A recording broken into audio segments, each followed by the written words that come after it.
Good evening and welcome to the Beaumont City Council meeting for closed session. I will call this meeting to order at 5:01. Can I have roll call, please? Councilmember Fenn? Here. Councilmember Martinez? Here. Councilmember White? Here. Mayor Pro Tem Voigt? Here. Mayor Lara? Here. In regards to public comments, this meeting will be open to the public and conducted in a virtual format to be inclusive of all participation preferences. Public comment participation is encouraged by emailing any comments to the city clerk's office or by calling in and using the phone number provided on the front of the agenda. Do we have any public comments, Nicole? I have no written requests. Mia, do we have any callers on the line? No callers. Mr. Pinckney, would you mind reading the items for discussion, please? Yes, the council will meet in closed session. Item B1 is conference with legal counsel regarding existing litigation, and that's Jesse Gomez versus the City of Beaumont. The case number is listed in the agenda. Item B2 is public employee performance evaluation. The title is City Manager, and item B3 is conference with labor negotiators. The agency designated representatives are council members Julio Martinez and David Fenn, and the unrepresented employee is the city manager. Thank you, Mr. Pinckney. With that, I'll adjourn to closed session at 5:02.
Okay, good evening. We are back from closed session. I'd like to call the regular session to order at 6:24. Can I get roll call, please? Councilmember Finn, Here. Councilmember Martinez, Here. Councilmember White, Here. Mayor Pro Tem Voigt, Here. Mayor Laura. Here.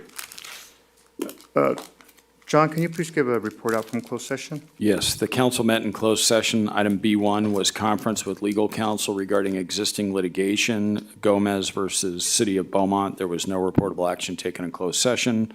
And then item B2 and 3 were not completed, and so the council is going to return to closed session after open session. Thank you very much. This evening, we have invocation by Pastor McAllister. We all have the Pledge of Allegiance by Councilmember Martinez. Please stand for the Pledge of Allegiance and the invocation. Excuse me.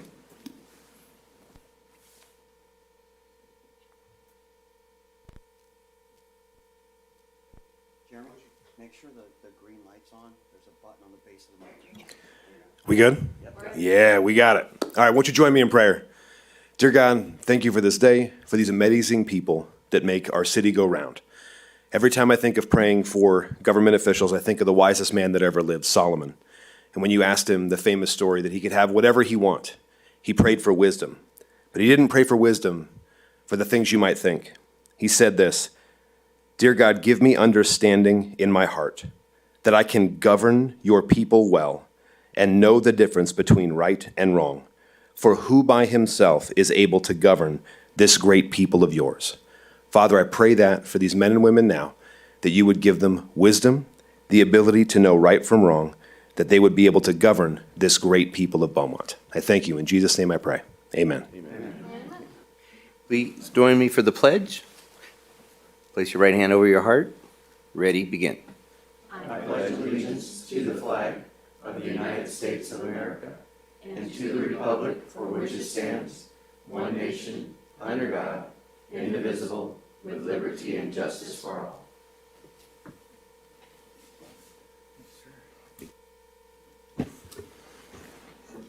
Okay. With council's consent, I would like to go ahead and make an adjustment to the agenda. And if we could please move up item J11 we'll do that at right after the public hearings. So instead of we'll just put it ahead of J1. We have consent on that? Yes. Consensus? Okay. That's the only change that I have. So with that, we'll go to section E, announcements, recognitions. Mr. Mayor? I'm sorry, sir. If I could jump in. What you missed there was a conflict of interest disclosure, and I do have one this evening. For item J6, I'm going to recuse myself. It is with a contract with Enterprise Fleet Management, and the reason for that is my son Sterling, who lives in my household, is the fleet manager for Raceway Ford, and Enterprise is his largest customer. And so there's the potential that a vehicle that could be purchased from Beaumont be purchased through Enterprise or leased, and it could potentially go to that dealership. And if so, then it would be through a family member of mine. So I will recuse myself for that item. Thank you, Councilmember Finn. I appreciate that. So with that, bring us to item E. Any announcements, recognitions, or proclamations this evening? Mayor, can I? Which item is that he's recusing Oh, himself? yes, I'm sorry, J6. J6. Okay. Mayor, can I request that we move that item to February 18th? J6? Yeah. Sure. We okay with that? Yeah. Okay.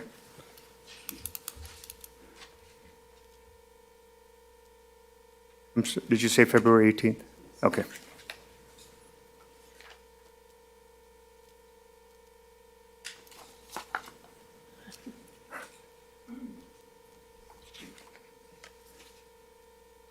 Okay. Any announcements or proclamations this evening? That takes us to the public comment period. Item F. Any one person may address City Council on any matter not on this agenda. There is a 3-minute time limit on public comments. There will be no sharing or passing of time to another person. State law prohibits City Council from discussing or taking actions brought up by your comments. This meeting will be open to the public and conducted in a virtual format to be inclusive of all participation preferences. Public comment participation is encouraged by emailing comments to the city clerk's office or by calling in using the phone number provided on the front of the agenda.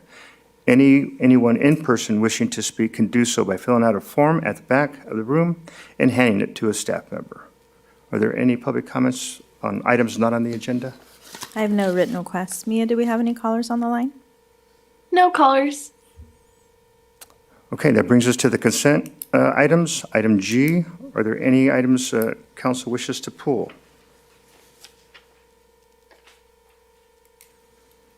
There are no items to pull from council. I will move to approve items G1 through G3. No public comment? I'll second. Have no public comment on those items? Okay. Can I have roll call, please? Councilmember Finn, Yes. Councilmember Martinez, Yes. Councilmember White, Yes. Mayor Pro Tem Voigt, Yes. Mayor Laura. Yes. This brings us to item H, Youth Council Report. Do we have a report this evening? No, Mayor. No report this evening. Brings us to public hearings. Item I, approval of all ordinances and resolutions will be read by title only. Item I1, Plan 2024-0158, Beaumont Municipal Code Amendment, Chapter 17, .02, .030, and 17.02.070 plot plans. I'd like to open the public hearing at 6:30. I have a staff report by Carol Kendrick. Good evening, Mayor and council members. Carol Kendrick, Interim Community Development Director, presenting Plan 2024-0158 to amend the Beaumont Municipal Code, Chapters 17.02.030, Administration and Enforcement, specifically 17.02.070 plot plans. In an effort to streamline minor planning applications in conjunction with a recommendation from the zoning code consultant, staff is recommending to remove the administrative plot plan and allow planning review to occur through the plan check or certificate of occupancy review. This proposal would reduce the number of application fees and timing for applicants. The current cost for an administrative plot plan is approximately $1,820. $1,030 is for the planning review fee, fire review fee is $450, and the C of O fee is $340.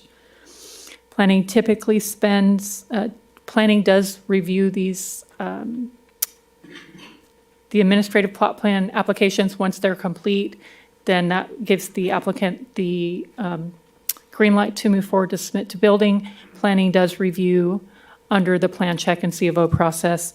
And currently, the planners take about approximately 30 minutes to do these reviews, which would equate to about $75 for an assistant planner's time.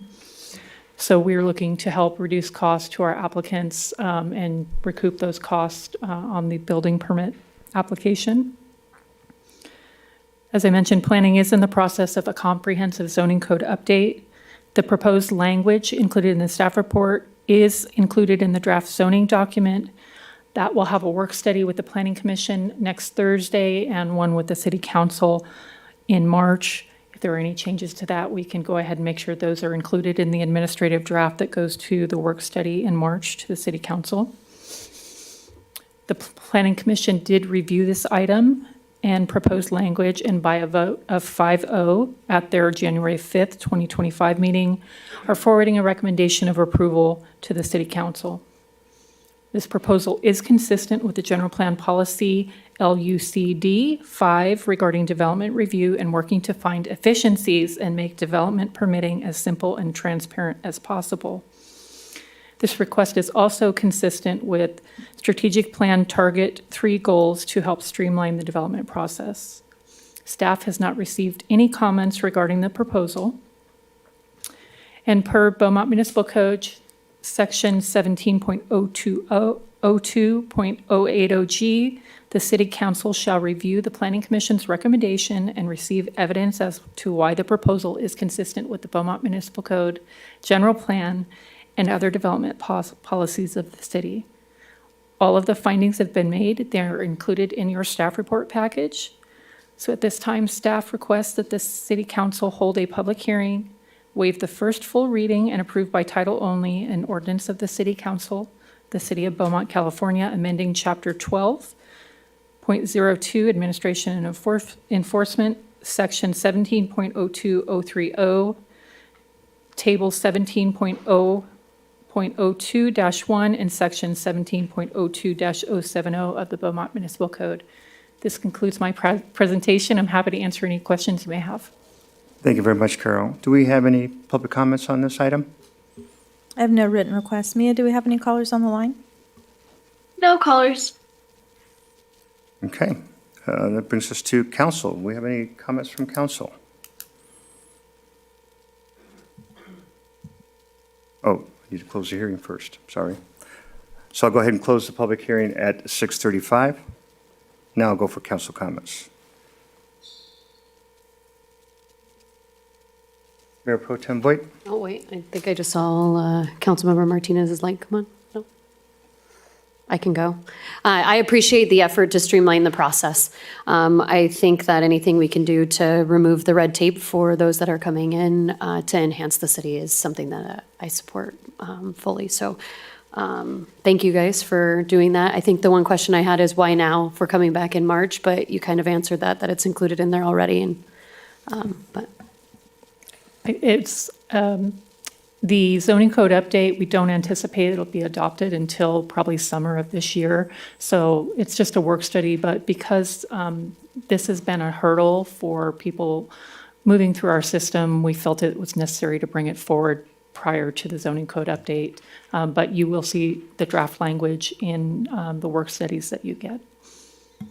thank you. I have no further comments. Councilmember Martinez? Yeah, just real briefly, I too am appreciative of the streamlined process. I think it's a great idea anytime we can consolidate.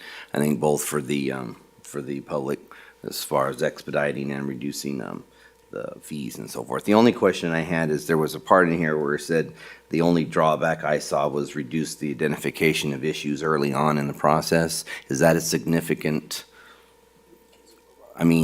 or is it, it's going to happen, but are we making a bigger problem at the end if we have to go back and add comments and time or so forth? It happens occasionally, but that happens with currently right now when we have for instance, ADU plans. Sometimes by the time that you get out there to do construction, it's having your fire flow tests and not realizing that there's enough pressure to support that, or that there's easements underneath where you're proposing to put the structure. And so, it's not a requirement to require a current grant deed that would show all of those items. So with a building permit. So those are things that come up occasionally. I think we'll still have that issue, but I think for the most part, it would be a huge benefit to our citizens and contractors. Thank you. Thank you, Mayor. Any other comments or motion? I'll make a motion to waive the first full reading and approve by title only an ordinance of the City Council of the City of Beaumont, California, amending Chapter 17.02, Administration and Enforcement sections as noted in the agenda of the Beaumont Municipal Code. I'll second that. A roll call, please. Councilmember Finn, Yes. Councilmember Martinez, Yes. Councilmember White, Yes. Mayor Pro Tem Voigt, Yes. Mayor Laura. Yes. That brings us to item I2. Thank you, Carol. Public hearing and consideration of a resolution for the Third Amendment to the city's fiscal year 2025-2029 capital improvement plan. We have a staff report by Mr. Robert Vestal. And I will open the public hearing at 6:38.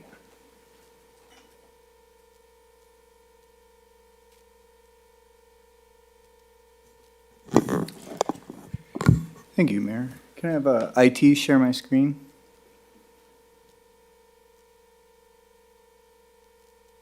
There we go. All right, so the item is the Third Amendment to the fiscal year 25 through 29 CIP. The fiscal year 25 CIP is shown on the screen.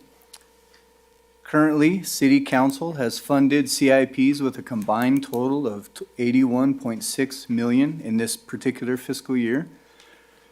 The number represents the total funding for projects that received any funds this year. The total CIP is 764 million. Also worth noting is that Public Works does roughly 13 times more work than Community Services.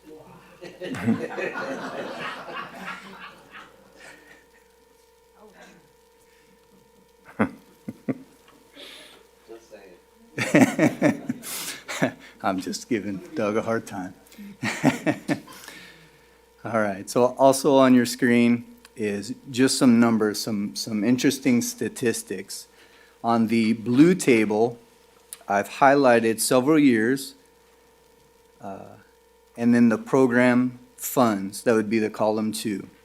And what's interesting is the commitment council has shown year after year from 2018 to 2025, increasing the commitment to the CIP program. On column 3, which is general funds, it indicates how much City Council has committed general funds to these projects. And again, it's, I was going to say increasing, but there are a few irregularities in there. What's interesting is 2018 through 2020, City Council didn't use very many general funds. And then from 2021 through 2025, significant investment from City Council using general funds. And then the last column is just grants. And again, Council's commitment to the CIP program, via allowing finance to hire a grants analyst is represented here by the increase in grants through the years. On the orange column, let me go back. Excuse me, the orange table represents the number of projects. So again, the same range of years. You can see that the number of projects has increased quite a bit. And then also the number of closed projects. In the last year, this fiscal year, we show 4, but we're really on pace to close about 10. Several of those projects are in the final closeout phase. And I just wanted to make a note of that.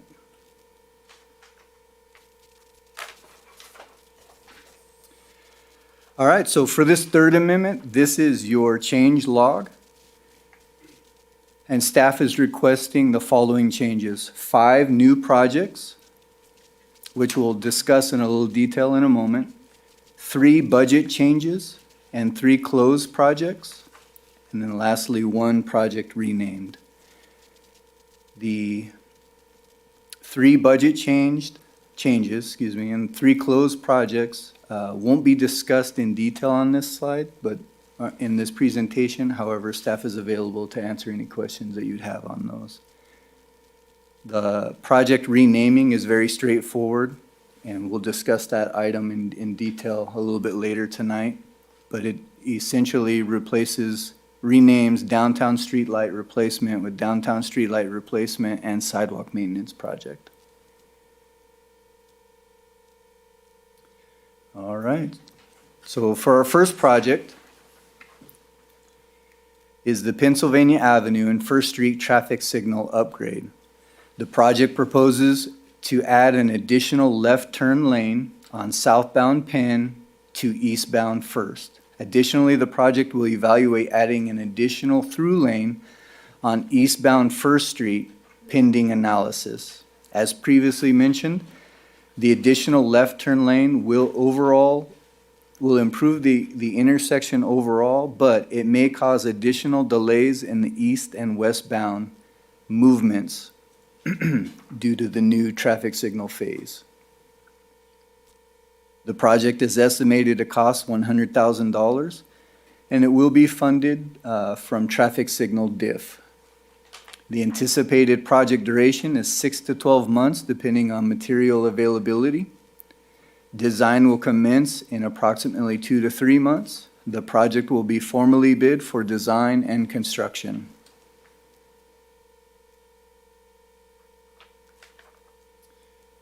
The second new project is the Potrero Bike Lane Upgrade. The project proposes to install Class 2 bike lanes with green colored symbols and arrows along Potrero Boulevard from Highland Springs to the westerly terminus, and a small segment along Highland Springs. That's indicated by the red in the graphic. The estimated cost is $50,000 and will be funded from AQMD grant. The anticipated project duration is 6 to 8 months. Design will commence in 1 month. The project will be formally bid for construction.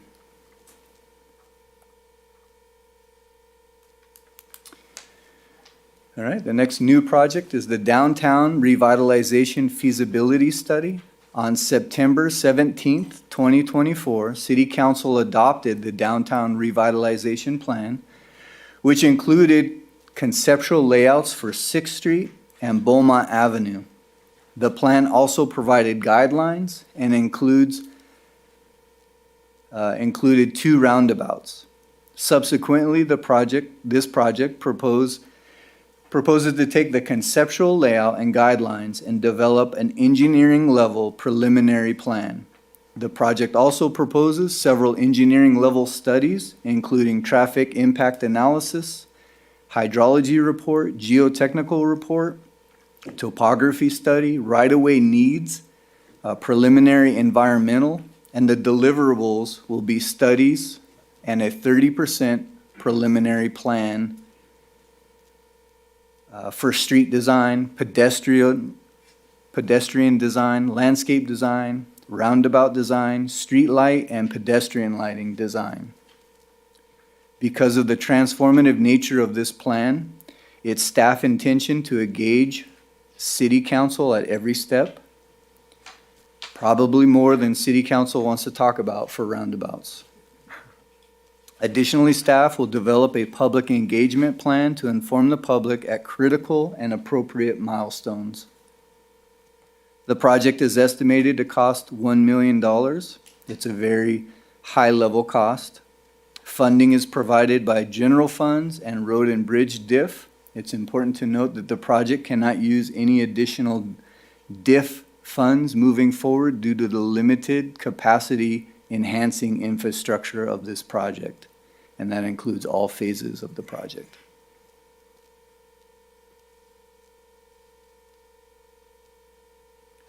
This next slide is just screen captures from that plan to refresh your memory from the September 17th meeting.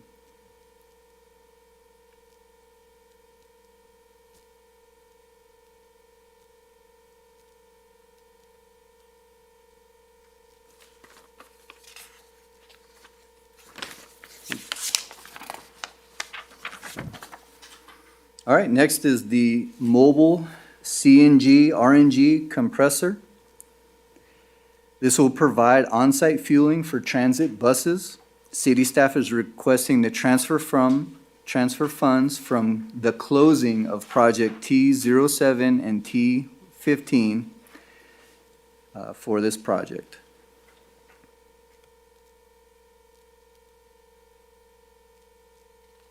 And lastly, in terms of new project, is the shop storage tank. This project will provide a workbench tank package for oil waste to help improve operations at vehicle maintenance facilities. Again, staff is requesting to transfer funds from the closing of project T07 to fund this project. That concludes my presentation. Staff is available for discussion and any comment or any questions. Thank you very much, Robert. Do we have any public comments on this item?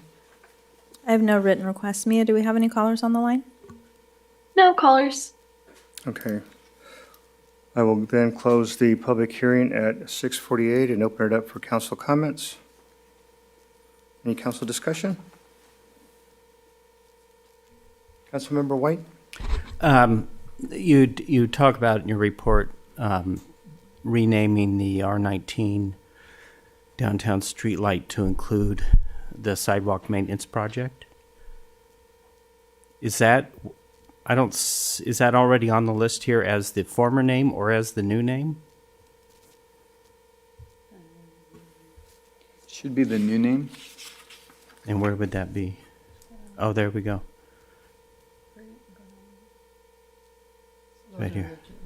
What are the dollar amounts there? The dollar amounts remain the same as $1 million, which was its original funding. So we had earmarked $1 million for the streetlights, and now we're throwing in the sidewalk. Is that the sidewalk improvements that have already been made, or the ones that we're discussing tonight? Both. What's that? Both. So that's going to cover the cost of what we've already put into it, plus the cost of what we choose to go with tonight. Is that correct? Yes, that is correct. Okay.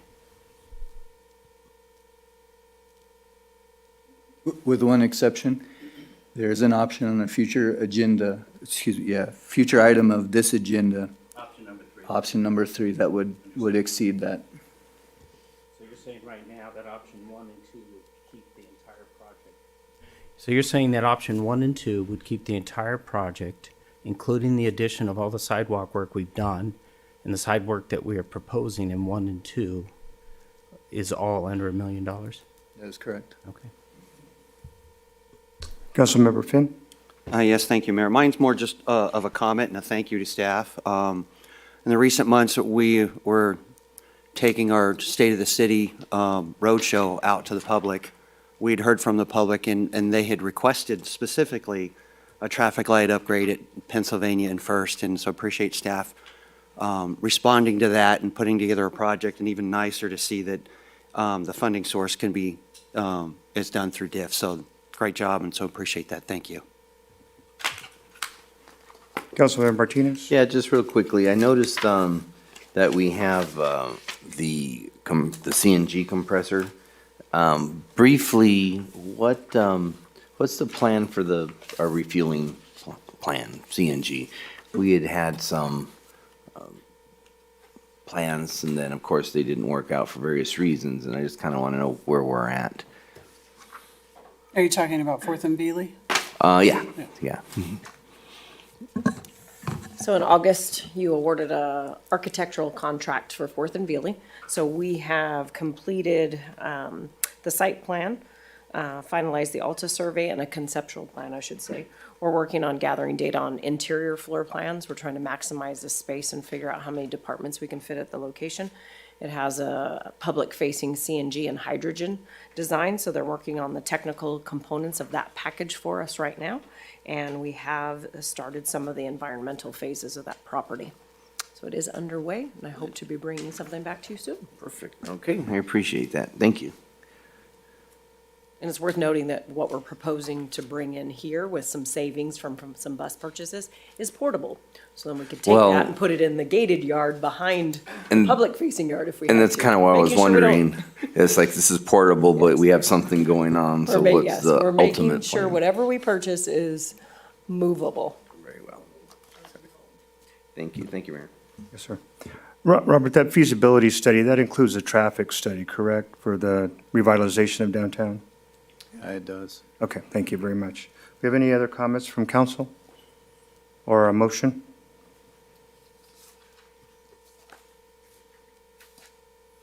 Mr. Mayor, I move that we waive the full reading and adopt by title only a resolution of the City Council of the City of Beaumont amending the 5-year capital improvement plan for fiscal year 2025 to 2029. I'll second. A roll call, please? Councilmember Finn, Yes. Councilmember Martinez. Yes. Councilmember White, Yes. Mayor Pro Tem Voigt, Yes. Mayor Laura. Yes. Brings us to our last public hearing item, I3, public hearing request to appeal notice of funding under development agreement, update of recession on that one. Thank you, Mayor.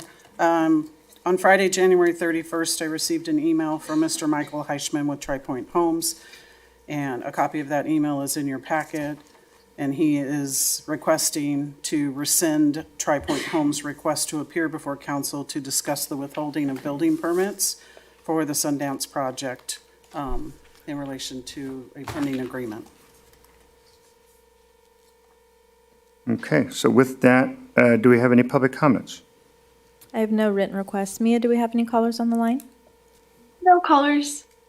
Okay, so for this particular item, do we have any comments from council? Council? No, so with that, I will go ahead and close the public hearing at 6:54 and look for a motion if we, So moved. I'll second. roll call, please? Councilmember Finn, Yes. Councilmember Martinez, Yes. Councilmember White, Yes. Mayor Pro Tem Voigt, Yes. Mayor Laura. Yes.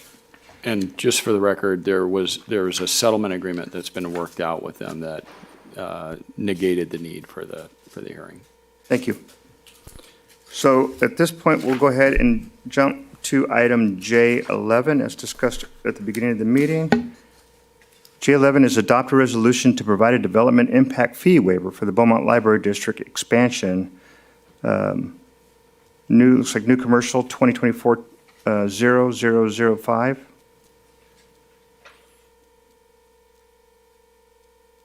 The staff report from Sarah. Sarah Rittman? Oh, No, Terrence on Zoom. He's going to give the staff report, and Sarah will jump in for any Okay. technical questions.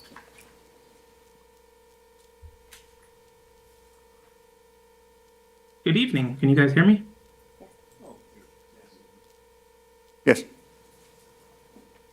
Alrighty. Well, good evening, Mayor and City Council members. Tonight I'm presenting a request for the development impact fee waiver for the Beaumont Library District to support the planned expansion of their facility. The purpose of this waiver is to reduce the financial barriers and allow the library district to focus on improving services to the community. The Beaumont Library District serves a critical role in providing literary programs, educational resources, and public access to technology. As our community grows, the demand for the library services has increased significantly, making this expansion essential. The waiver would result in a one-time reduction of $198,000 or up to for the development impact fees, which would otherwise be collected as DIF fees. However, the long-term benefit of this expanded library service outweighs the short-term financial impact. Other cities have granted similar waivers or have waiver structure fees for similar projects. Now, staff recommends that council approve the DIF waiver for the library, and it's attached in the packet in terms of the request from the library district, their letter, as well as the fee structure in the resolution. And that ends my presentation, and staff's available for any questions if necessary. Thank you very much. Do we have any public comment on this item? I have no written requests. Mia, do we have any callers on the line? No callers. With that, open it up for council comments.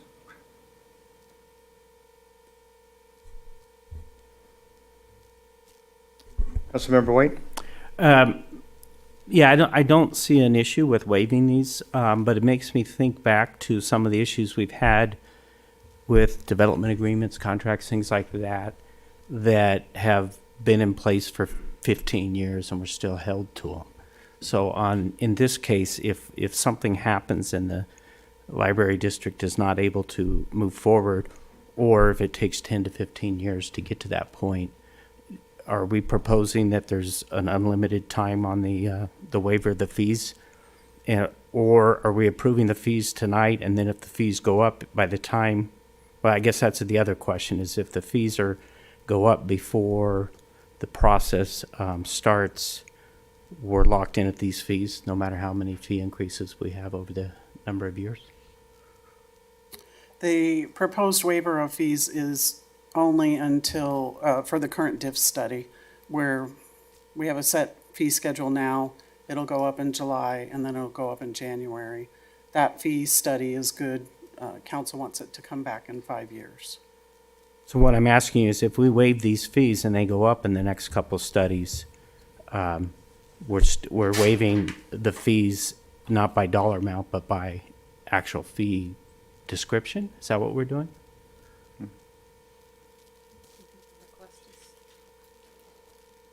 That's why you have that range. We estimated what the fees are now, what it would be in 6 months, and then what it's going to be at the height of your fee increase.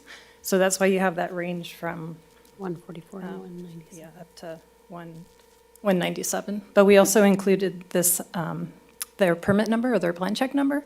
So after the code update happens January of '26, they'll only have another year to finish the project or pull the permit. So the fee waiver would be tied to this permit that would technically expire December 30th of '27. So essentially, we would be approving a waiver tied to an application within a deadline. So 2027 would answer Councilmember White's. And I think to elaborate on that, if the fees go up higher than the what's in the resolution, they would have to pay the difference. But you've maximized it to the top of the current structure, which would take us through 2027. Correct. So I guess I'm still a little confused how this is going to work.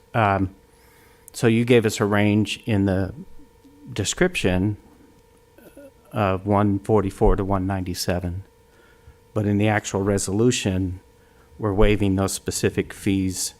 I mean, we're listing those fees. Why are we listing the 137 if we're saying we're saying it will not exceed 197? I think the 137 is not a total. I don't believe they totaled it. Oh, I'm sorry. Yeah, You're they right. didn't You're total right. it out there. So, so let's say it's 2027 and the fees are now 250, then, and they haven't started the process where the fees would be generated. And now the fees are 250, so they would be, the library district would be on hook for about 50,000. Okay. But wouldn't they have to come back because the expiration date, they would have to submit a whole new application at that point, correct? With new, if we had new fees at that point. I didn't see an expiration date. Is there an expiration date? No, Sarah noted that it was tied to Yeah, in a the permit. Sorry, it's the permit. Our building code's up, or it's adopted every 3 years. And in there, it puts an expiration date on a plan check for a year. And it doesn't allow me to extend it more than once after the codes are updated. So that would be why it would bring you till December 30th, or December 31st of 2026. Okay, thank you. You know, I was just wondering if it might be simpler to make a suggestion, and I think this might require the Plus Committee to meet, but if you go back and you look at the TUMP exemption list, it exempts public buildings and government buildings, so it's an automatic fee waiver or fee exemption. Therefore, there's no time limit. It's an exempt building by definition. And I'm wondering, for consistency's sake, if it wouldn't be a good idea to maybe take at least that section, because there are several exempt items within the TUMP ordinance or municipal code that we adopted, and maybe just take the one, I think it's item number 2 that covers public and government buildings, and maybe just add that to our municipal code for the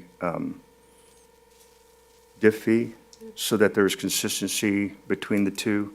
And it might be easier to track that way, and that way the exemption is what the exemption is, and we don't have to worry about going back and tracking that based on a plan check permit number or building permit.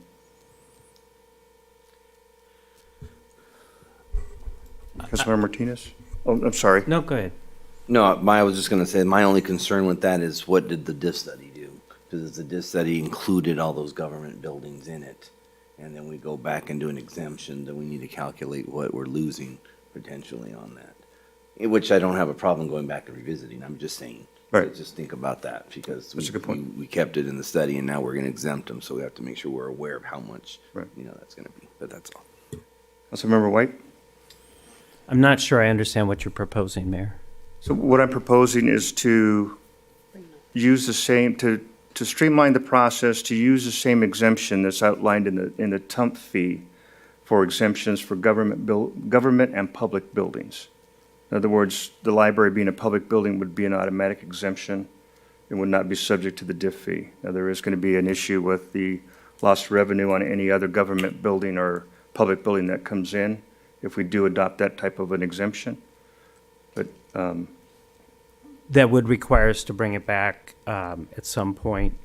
My question is, at this time, I think that the library district would like us to act as, expeditiously as we can. I'm not, I'm just concerned, I would rather lock in a dollar amount than to leave an open book based on the value of future fees and permits. And it's not to say that if the district is at 200,000, now they want to go to 220, they've got some more fees to waive, that doesn't stop them from coming back to us and asking for us to waive the additional fees.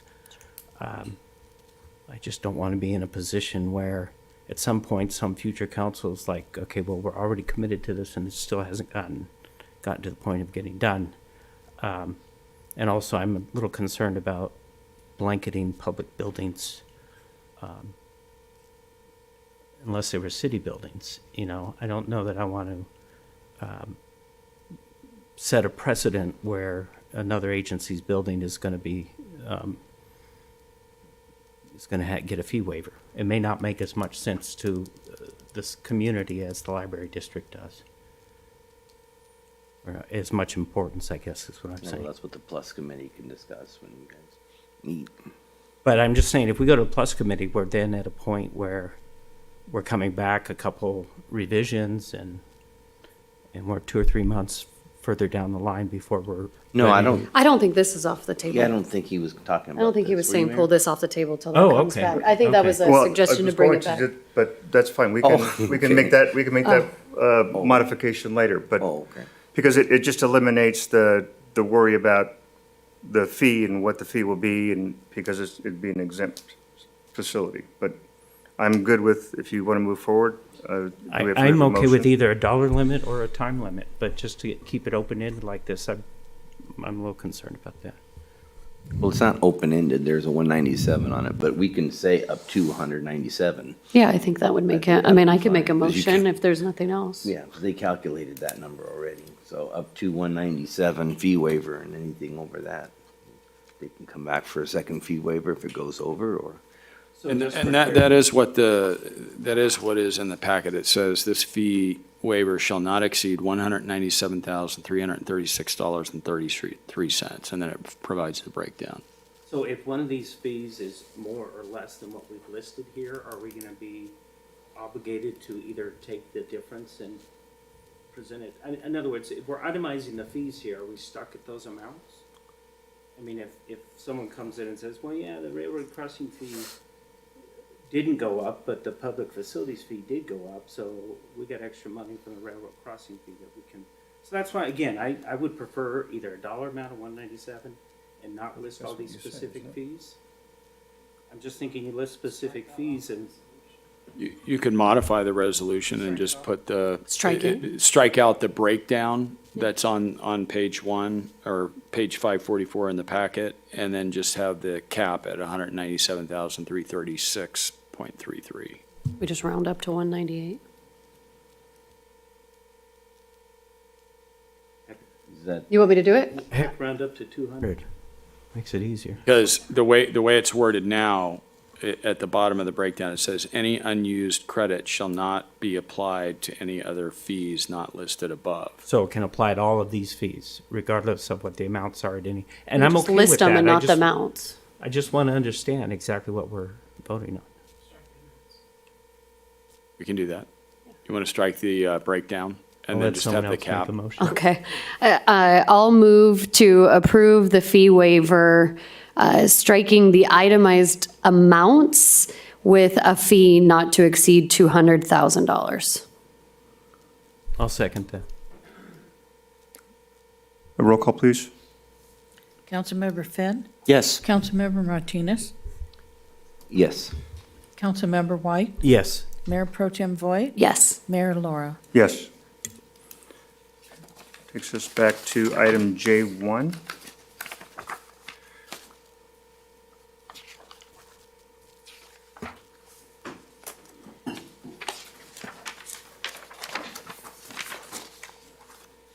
be the adoption of a sponsorship packet. Yes, that's From right. Julie Van Hook. Thank you, Mayor and Council. I have with me our WRCOG Fellow, Princess Kunanen. This is one of her primary programs as a fellow here in the Communications Department, so I'm going to toss it over to her for tonight's presentation. Good evening, City Council. My name is Princess Kunanen. I am a WRCOG Fellow for the Communications Department. Today, I will present the proposed sponsorship packet that outlines opportunities for businesses, organizations, and individuals to support city programs and events. Previously, Beaumont has received individual sponsorships for events such as Monster Mash and the K9 program. And we're hoping that by formalizing this process, we'll expand our reach and develop funding sources for other community events such as Beaumont Nights. Our top city-led events are listed in the packet, offering opportunities for in-kind donations, tiered sponsorship levels, and our plan to promote on multiple channels. This initial startup costs are reasonable and within our budget, and we anticipate a good response within event sponsorships and community engagement. If approved tonight, we hope to launch the program within 4 to 6 weeks. This concludes my presentation. I will now open it up for comments. Thank you very much. Do we have any public comments on this item? I have no written requests. Mia, do we have any callers on the line? No callers. Then I'll open it up for council discussion. Councilmember Finn? If there's no other comments, I just want to give a thank you to staff on paying attention to finding ways to bring revenue into the city, and I think this is a good idea, and so thanks for the work on that. So with that, I move that we adopt the sponsorship packet and direct staff to begin marketing. I'll second. I too want to say thank you. I think this is a great opportunity and something that I think the local businesses would like to participate in. And I think it's a great opportunity, so thank you.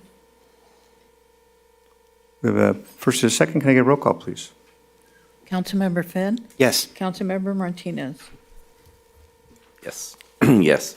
Councilmember White, Yes. Mayor Pro Tem Voigt, Yes. Mayor Laura. Yes.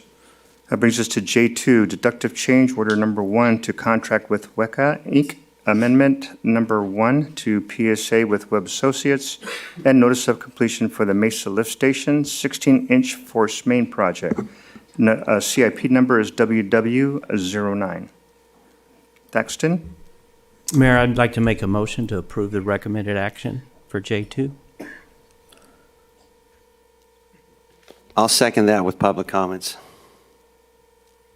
We have a motion, a second. Can I roll call? Did- I'm sorry? Public comments? Public comment. I'm sorry. My fault. I have no written requests. Mia, do we have any callers on the line? No callers. I do have one quick comment. We're getting an as-built, and there was some comments in there in regards to utilities that were maybe not in the place where they anticipated. Does that as-built have the inclusion of those utilities, so we have better location on those in case we're back in that same area? Yes, and we're going to incorporate those into our GIS system for full visibility. Perfect, thank you. Mayor, what was that term you used? As-built? Yeah, what? So, I apologize. Once they complete a project, the engineer of record typically will draw what they call an as-built to reflect the exact way that the project was completed. Okay. Because So sometimes like a there's status. changes. Yeah, it'll A be final like a status. snapshot in Okay. time of completion. I just wanted to make sure, sometimes they don't include the utilities, and I just want to make sure that we did that, because otherwise you had that problem in the future. Thank you. A roll call, please. Councilmember Finn, Yes. Councilmember Martinez, Yes. Councilmember White, Yes. Mayor Pro Tem Voigt, Yes. Mayor Laura. Yes. Brings us to item J3, approval of final lease payment for police radios. Mayor, on item J3, I'd like to go ahead and make a motion to approve the requisition to make the final lease payment to Motorola for the CIP PSO4 police radio project in the amount of $191,072.96. We have a motion. Let me check real quick to see if we have public comment. I have no written requests. Mia, do we have any callers on the line? No callers. Do we have a second? I'll second. We have a second from Councilmember Martinez. Roll call, please. Councilmember Finn, Yes. Councilmember Martinez, Yes. Councilmember White, Yes. Mayor Pro Tem Voigt, Yes. Mayor Laura. Yes. That brings us to item J4, fiscal year 2024-2025 mid-year budget report. Staff report by Jennifer Eustachian. Yes, thank you, Mayor. Let me get a PowerPoint up for you.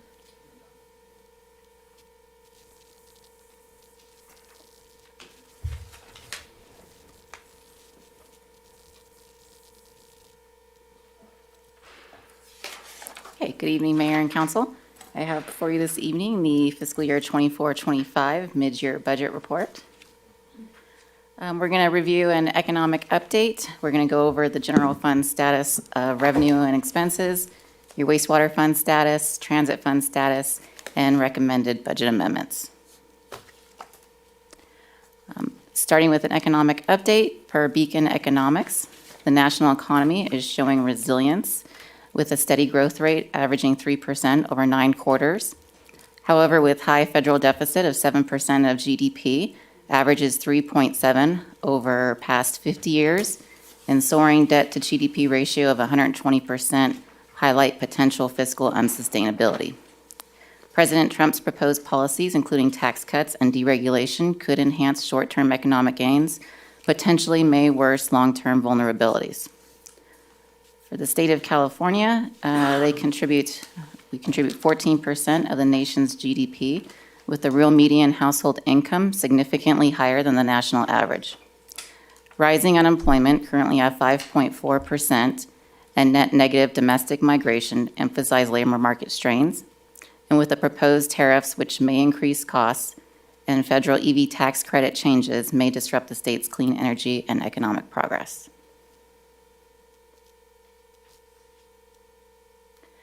The unemployment rate in the Riverside, San Bernardino, Ontario metropolitan statistical area was 5.3% in November.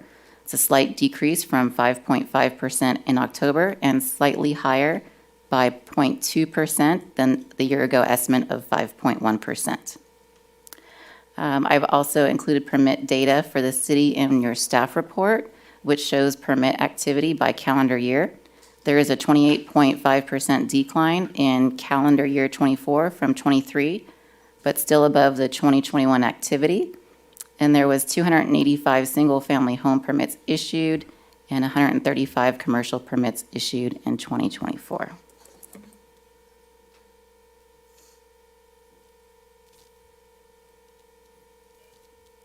Okay, moving on to general fund status. As of December 31st, 2024, general fund revenues and sources of funds totaled $28.1 million, an increase of 27.8% or $6.1 million total from the same point last year. And this is mostly due to an increase in sales tax, which we will discuss in the next slide. Expenditures and uses of funds totaled $24.4 million, which is approximately 3.8% or $899,000 from last year's midway point. For this period, revenues exceeded expenditures by approximately $3.6 million. And historically, during the first 6 months of the fiscal year, the general fund cash flow needs are reliant upon the city's 16% operating reserve, now called cash flow reserve, which sits at $11.5 million. However, this year at the mid-year point, we are not reliant on the reserves for cash flow.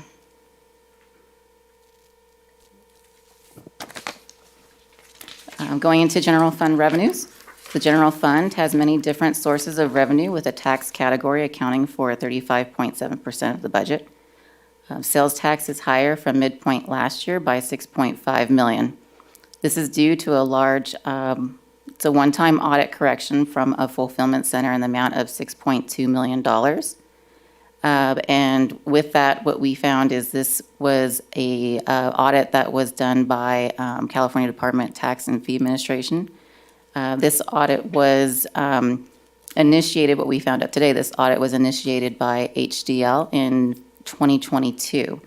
So HDL, a part of their contractual agreement, they are entitled to 15% of the recovery of the revenue received. So we will be receiving an invoice from HDL in the amount of about $960,000, and we will have to bring that back for a budget amendment to council at a later date and approval of that invoice. Real property tax has collected 34% of the budget, with the remaining amount expected to be collected in the second half of the fiscal year.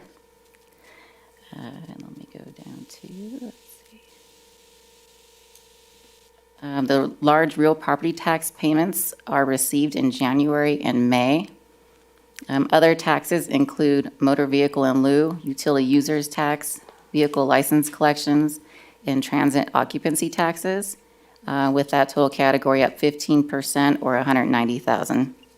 Franchise fees are up 3% or $511,000 from the same point last year due to the timing of payment received by Waste Management. Other revenues consist of transfers in, investment earnings, permits, charges for services, and cost recovery.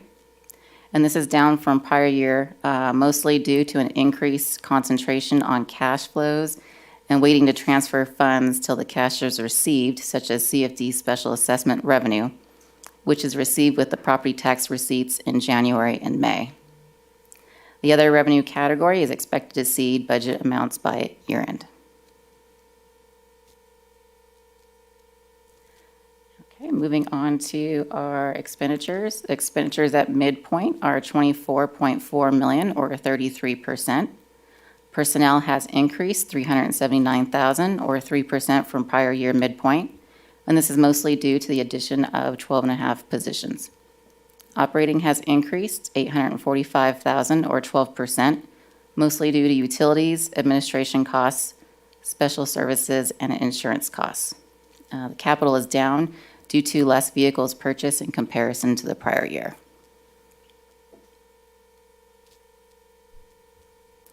The following chart is where departments stand at the mid-year point. Departments that are highlighted are either plus or minus 10% of the 50% mark.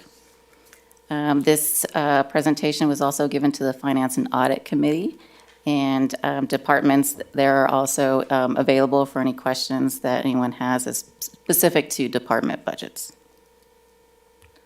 I will stop there to see if there are any questions before I move forward. Yeah, I have a question. Sorry about that. The personnel numbers that you have here, the budget for personnel, did that when we approved the fiscal year 2025 budget, did that include the number of positions that are vacant now? The budget did, yes. Okay. Any positions that were authorized when we adopted the budget are included.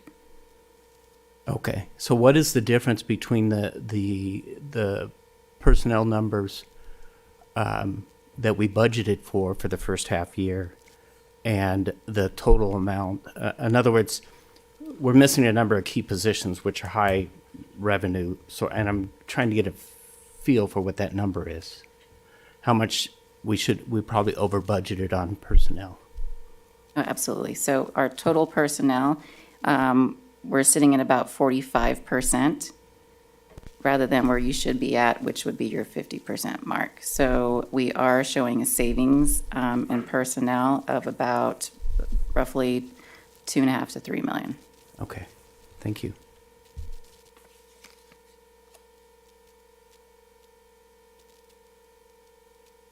Are there any other questions? Or Mr. Mayor, if I can ask a question. Councilmember Finn? It's for a point of clarification. This was mentioned in our Finance and Audit Committee. At fire at 0.5% for the public's benefit. Can you explain that one? yes, absolutely. So we contract through Riverside County for our fire services for CAL FIRE. We received those invoices from them pretty late. So we have just received that first quarter invoice in January. So as of the date of this report, which is December 31st, we had not made a payment for those services. And then that invoice that's come in, is that reflecting that it would fall within that budget of the 9.2 million? It's below. Okay, thank you.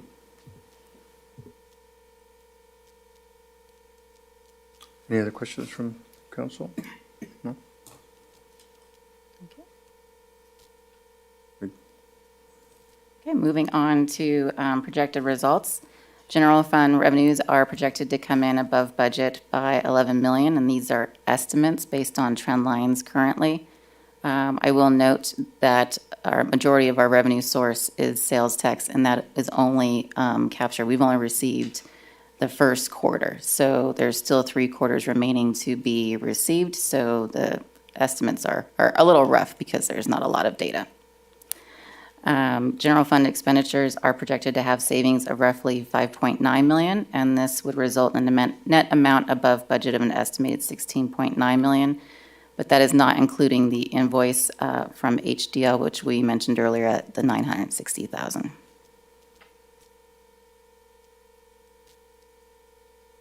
Before I move on to wastewater fund, are there any general fund questions? Yeah, I mean, I could wait till you're done with the process, but I have a request if it's not too difficult to do. So I'm coming back to the under budget on personnel of $2.5 million because of vacant positions that we approved.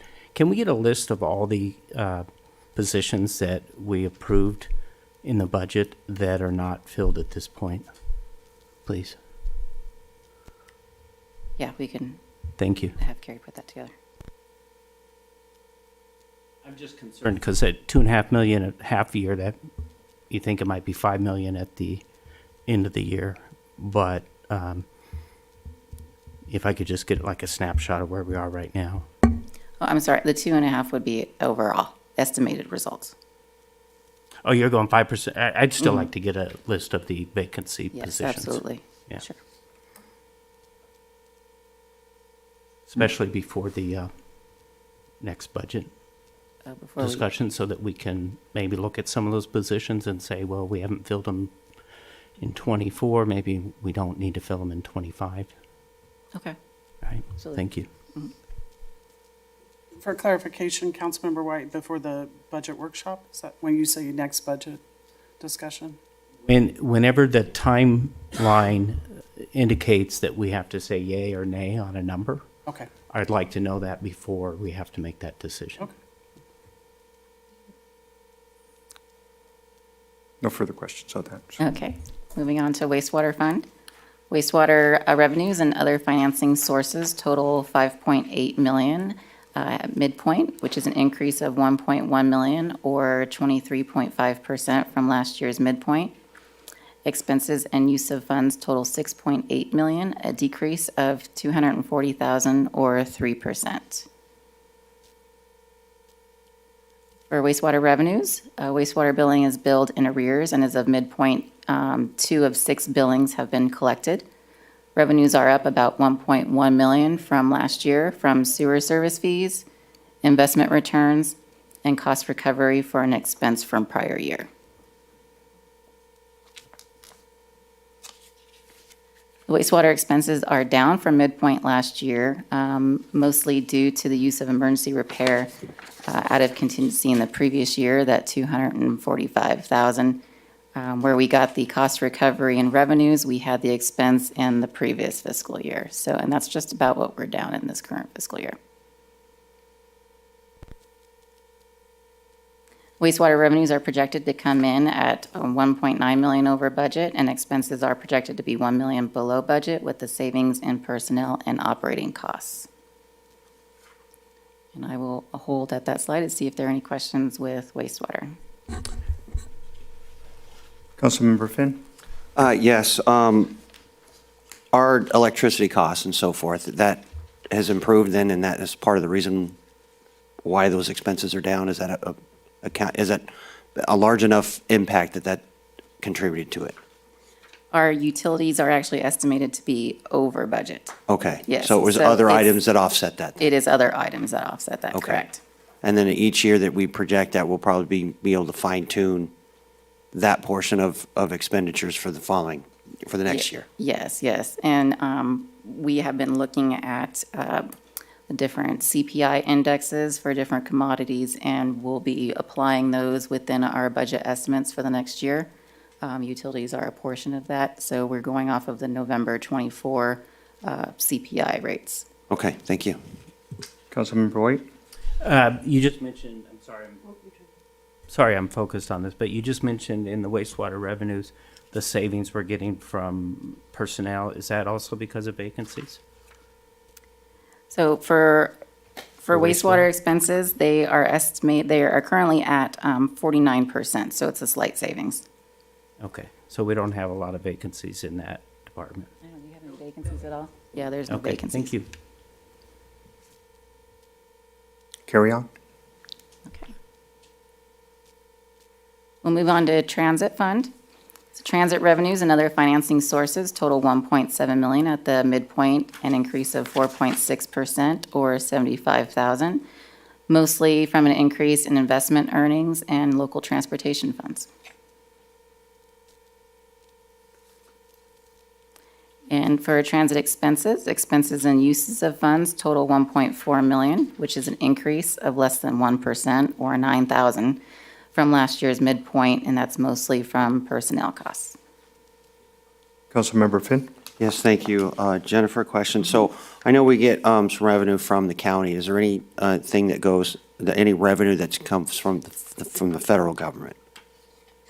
For well, transit, we do have some grants. Okay. And those are being reviewed. But outside of that, there were not any reliance for operating expenses or anything like that? No, not Okay. for All operating. right, thank you.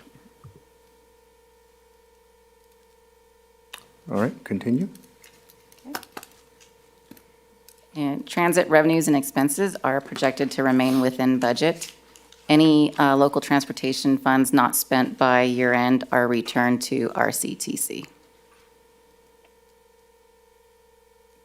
So the projected 10% is returned?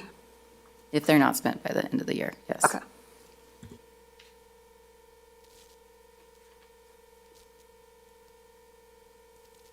And then we have a handful of recommended budget adjustments. So for our grant funds, we have Public Works is requesting to use the 23-24 balance of their SB 1383 Cal Recycle Local Assistance Grant Funds of $94,778. Again, a grant is, a building department is requesting to use local early action planning grant dollars of $10,275. And that's for some EPL, it's permitting software upgrade costs. The general fund, there were some new positions that were approved in this fiscal year.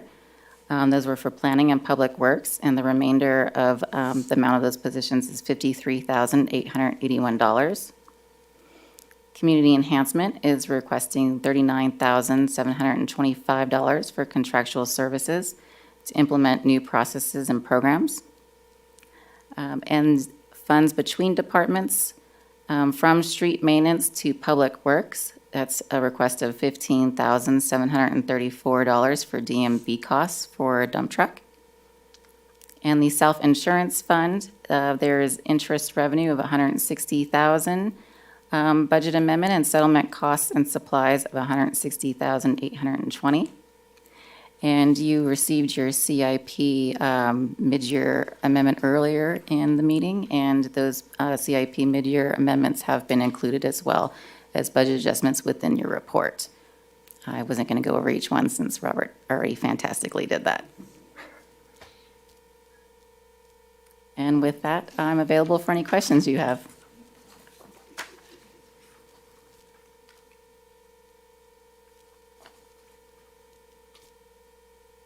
Nicole, do we have any public comment on this item? I have no written requests. Mia, do you have any callers on the line? No callers. Councilmember White? So I'd like to make a motion, but do I need to include the attached budget amendments, or is that already approved when we? I'll just say receive and file the fiscal year 24-25 mid-year budget report and approve attached budget amendments? Yes, we need approval for the budget amendments. We would need approval for the budget amendments. Okay, that was in my motion. Have a second? I'll second. Roll call? Councilmember Finn? Yes. Councilmember Martinez? Yes. Councilmember White? Yes. Mayor Pro Tem Voigt? Yes. Mayor Laura? Yes. Brings us to item J5, First Amendment to extend professional service agreement for DUDEC to provide groundwater and surface water monitoring services related to the Maximum Benefit Monitoring Program. Staff report, Thaxton. Yes, the item before you is to extend the contract with Dudek. It's here before you because it requires a 4/5 council vote under municipal code at the time of the execution of the original contract.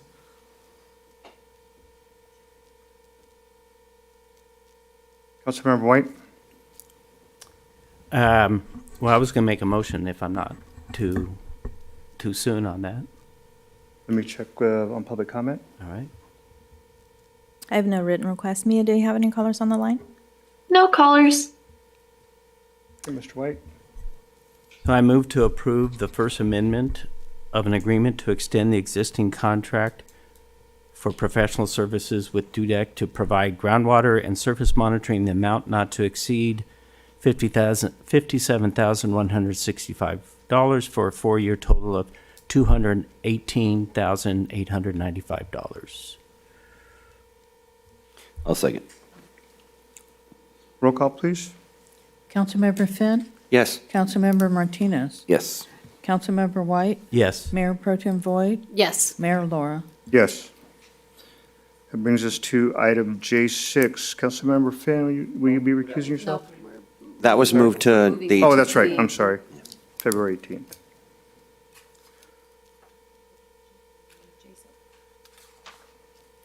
Brings us to item J7.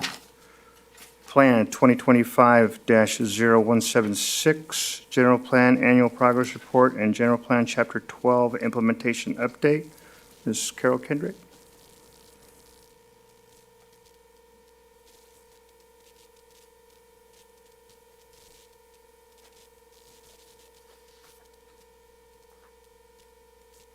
Good evening, Mayor and council members. Carol Kendrick, Interim Community Development Director, along with Melody Arachiga. She's our senior planner. You met her on her first day back in September, but she prepared the annual progress report for the general plan, and I worked on the Chapter 12 general plan implementation. So we're going to tag team this. So I'm going to kick it off with the general plan update. The implementation chapter. So the state does require a comprehensive, long-range general plan for cities. We do have our 20-year plan that was adopted in 2020. It is our 2040 general plan. That process took approximately 4 years to complete, and I had the privilege of working on that. Chapter 12 is a new chapter, and it's called the implementation section. So it basically lists all the implementation actions that we need in order to bring the general plan to fruition. It does have short, medium, and long-term goals, as long as ongoing, and it does identify responsible parties. We did add a column in to the chart, which is passed out in the updated chart. So we do have the title lines. I apologize for that. But we've added in status and then anticipated completion date. Just a little background, the short term is approximately a 1 to 5 year program. Medium is 5 to 10, and long is 10 years or more. It is broken down by the chapters that are in the general plan. So, for instance, LUCD is our land use and community development, and the item identified in the slide is updating our zoning, which we are in the process of doing a comprehensive zoning code update and anticipate that will be adopted in July. But that is solely the responsibility of the planning department. For the next item down on the list, it's economic development and planning, doing an online site inventory. So again, it gives you a brief introduction in what needs to be done, when it needs to be done, and who needs to do that. And these are just some more examples. The general plan review, which is LUCD 12, that is a medium priority, and it's planning's responsibility, and that is for updating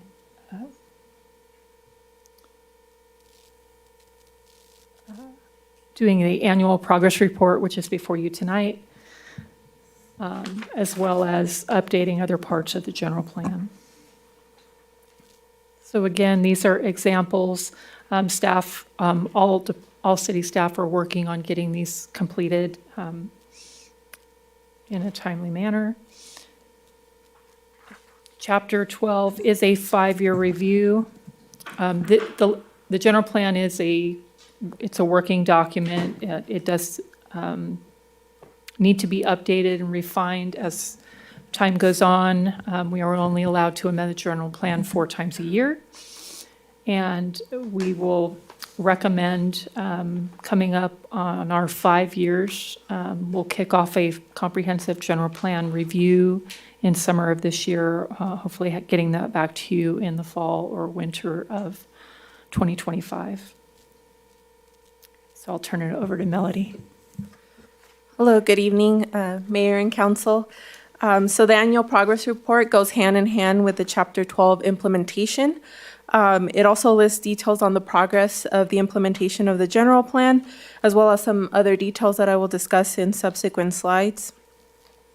Per state law, all cities and counties are required to bring this annual progress report before the legislative bodies. So as mentioned, that is why it's being brought forth today. The progress of the report covers January 2024 to December of 2024.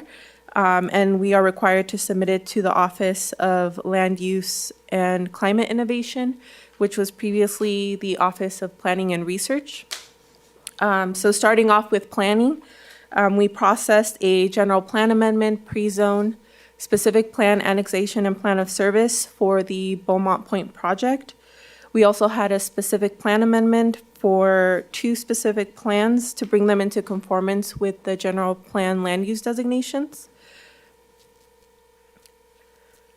So just continuing with planning, this slide lists a few of the entitlement applications as well as administrative applications that we have received in 2024. It also notes some of the plan check reviews we've done for building and public works as well.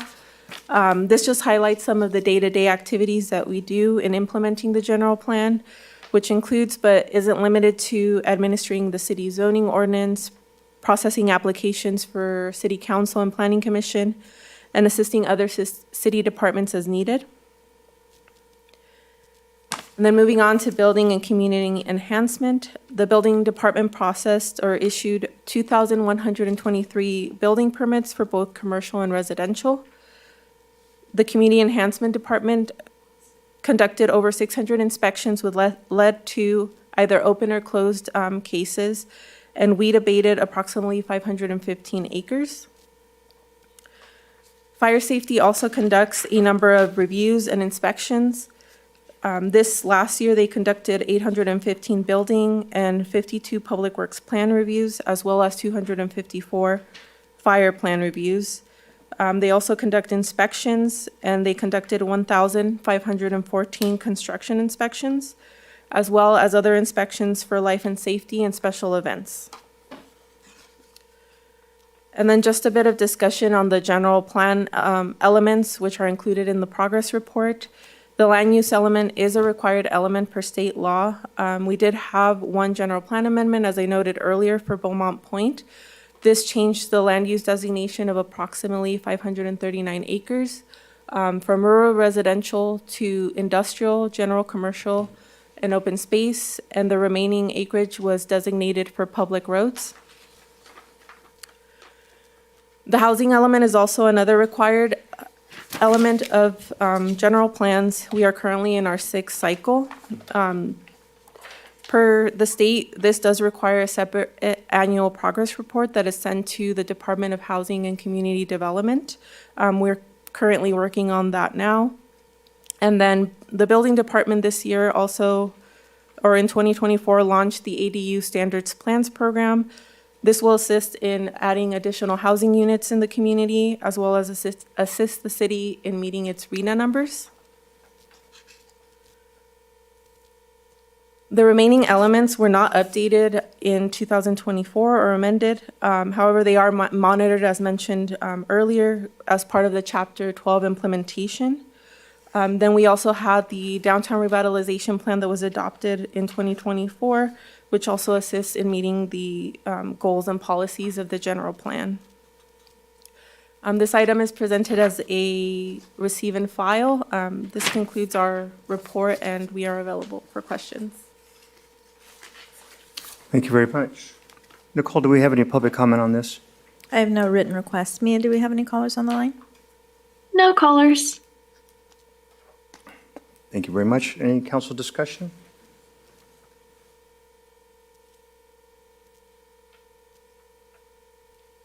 I will just say, great work on this, and I do want to know, or if you can come back with the accessory dwelling unit standard plan program. I think that that's a great, another time saver and a cost saver for our citizens, and so I appreciate the efforts on that. Just hopefully people take advantage of it. Any other comments or motion? Oh, should receive and file? Mr. Mayor, I move to receive and file. I'll second. Roll call, please. Councilmember, I'm losing my voice. Uh-oh. Councilmember Finn, Yes. Councilmember Martinez, Yes. Councilmember White, Yes. Mayor Pro Tem Voigt, Yes. Mayor Laura. Yes. Brings us to item J8, International Council of Shopping Centers, ICSC Annual Conference Attendance. Nicole's going to give us. Nicole. Yep. Good evening, council. This item is before you for a designation or appointment of 2 council members to attend the upcoming annual conference for the International Council of Shopping Centers, also known as ICSC. The conference is going to be held Sunday, May 18th through Tuesday, May 20th. So I will leave it to you to assign 2 council members to attend. Thank you. I think that this is a great program. I would like any council member that is interested to attend. I'd like to rotate that. Obviously, I don't have control over that. This year, I would like myself as the mayor to attend, and also Mr. Julio Martinez, if he's available.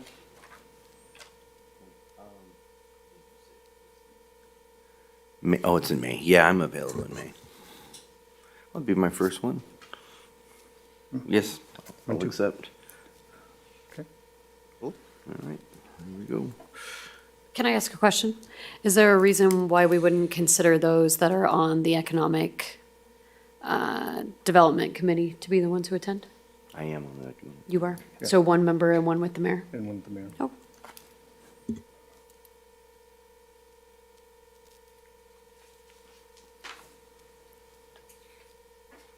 Brings us to item J9, revisit an invitation from the City of Banning to join an I'm sorry, Mayor. Can I go back to the last one?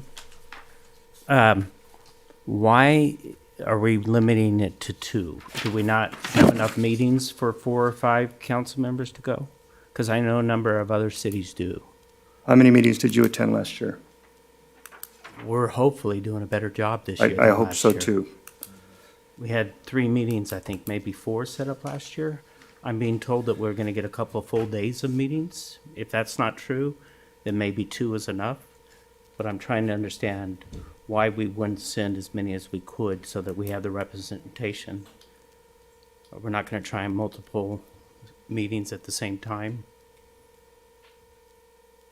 Well, I don't know if do we have a set number on the number of meetings that we have, or are we still working on those? We're still working on them. So what we'll do at this point in time is just we'll leave it at 2. This year, we'll see what happens moving forward for next year.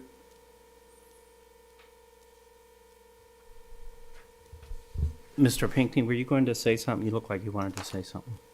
Well, I'm going to recuse myself on this next item. Oh, got it. Okay. Sorry. So on the next item that's coming up now, I recently was appointed as the interim city attorney in the city of Banning. And so for that reason, I'm going to recuse myself on this item. Okay. You know, one last comment, just because I need to say it in front of all of us, is can you reach out to Mr. Bush? I think he's scheduling the meetings, and find out what his opinion is on whether there should be just a couple council members or many more. Sure. Thank And would you. you like me to report back at the next meeting? That's fine. Or you can let the mayor know. But that's fine.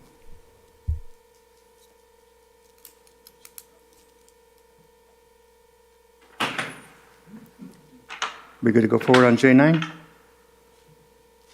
Sorry, Mayor. Okay, we'll revisit an invitation from the city of Banning to join an ad hoc committee regarding animal control.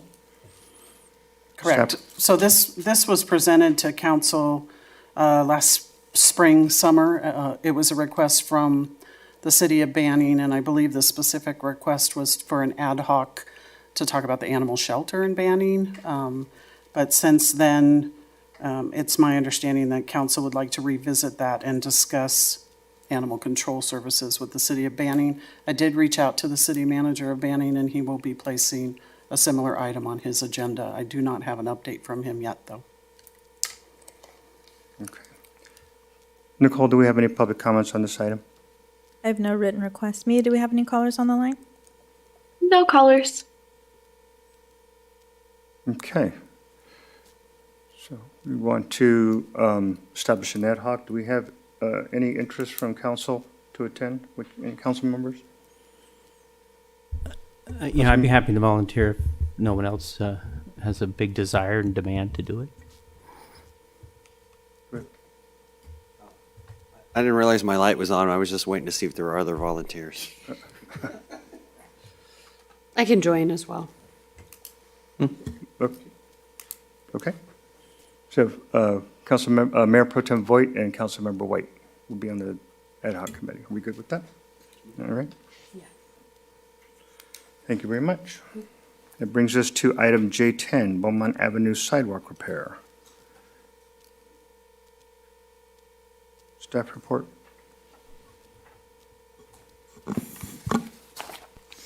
Robert Vestal. Yeah, thank you, Mayor. Can I have IT share my screen?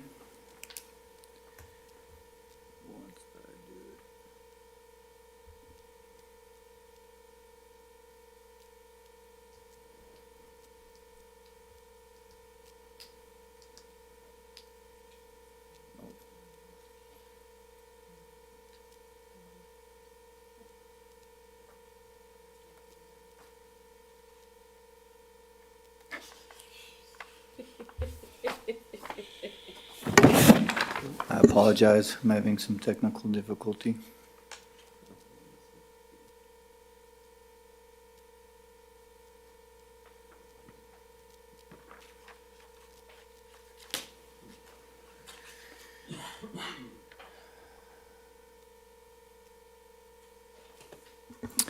Can we share the computer at here? Excuse me, the laptop at the desk?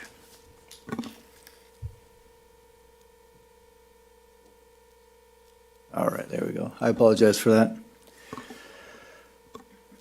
All right, so staff is requesting direction from council on how to move forward with the Beaumont Avenue sidewalk repair. Staff has identified 3 options to aid in the discussion. Option 1 is replace the existing non-ADA compliant sidewalk along the westerly Beaumont Avenue between 6th and 7th Street with tan rolled stamped concrete. That area is indicated by a red hatch on the screen. The steps involved with this option are city staff will develop a repair punch list identifying the areas of existing sidewalk that need repair along Beaumont Avenue from 6th to 8th Street on both sides. City staff will city staff will formally bid the project, which will include punch list repairs and replacing the non-ADA compliant sidewalk with a tan stamped rolled sidewalk. The estimated cost for performing this work is $100,000.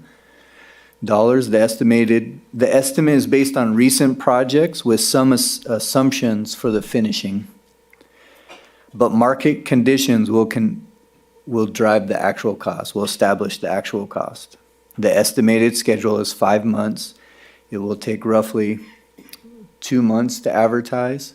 I think that a contractor can finish that work very quickly, but to give that contractor enough time to pour the new concrete and then repair any of the areas staff identified.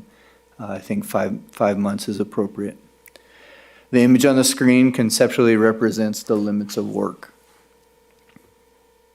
Option 2 is to replace the existing non-ADA compliant sidewalk with existing tan rolled stamp sidewalk. Oh, yeah, and existing stamp rolled sidewalk along Beaumont Avenue between 6th and 8th Street with standard gray broom finish concrete. The inset on the image is gray, is an example of broom finish concrete. It is your traditional sidewalk. The steps involved with this option are city staff will formally bid the project, which will include the demo and placement of new concrete. The estimated cost for this work is $500,000. The estimated, the estimate is based on recent projects, but market conditions will establish the actual cost. The estimated schedule is also 5 months. The image on the screen conceptually represents the limits of work. Also included is the downtown revitalization plan on the lower left-hand corner. It is the concept for Beaumont Avenue.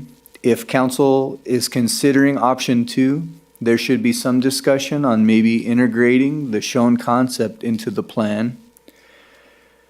Council could move forward with option 1 and any other limited scope option and roll option 2 into the recently added downtown revitalization feasibility study for design of that area and a subsequent CIP for construction.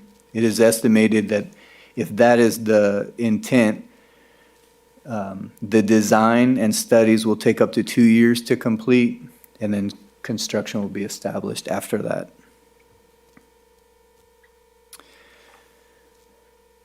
Something happened to my font. Option 3, council approved color and finish. Option 3 is replace everything in option 2 with a stamped or otherwise finished concrete and color of city council's choice. The steps involved with this option are city staff will formally bid the project, which will include demo and placement of the new concrete. And the estimated cost to perform this work ranges from $1 million to $2 million. Staff is basing the estimate on discussions with contractors, but there are far too many variables to establish a price. The estimated schedule is 8 months. This concludes my presentation. Staff is available for any questions. Thank you, Robert. Do we have any comments on that? I have no written requests. Mia, do we have any callers on the line? No callers. Okay, with that, I'll take council comments. Councilmember Finn? Yes, thank you, Mayor. Robert, as part of option 1, I noticed there's sections of the concrete that do not have those predetermined cuts made into those that often do to force cracking in certain areas so it doesn't, make it look worse and so forth. Does that punch list include that? Yes, that is incorrect. That is correct, excuse me. Okay. And then also I noticed there, and I know that, well, being a homeowner and having 2 different homes and one that had stamped concrete and coloring in the concrete versus a broom finished one, that the stamped concrete with the coloring in is very difficult to work with because what I had noticed is it cures quicker and it's harder to work with. In what's out there now, and correct me if I'm wrong, it looks like we have some trowel marks where they did the best they could with it, but it looks like fan mark, as you walk through.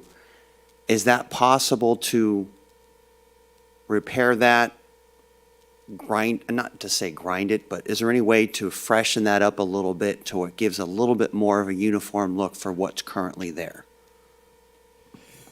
No. So that area, there are some other areas that have finish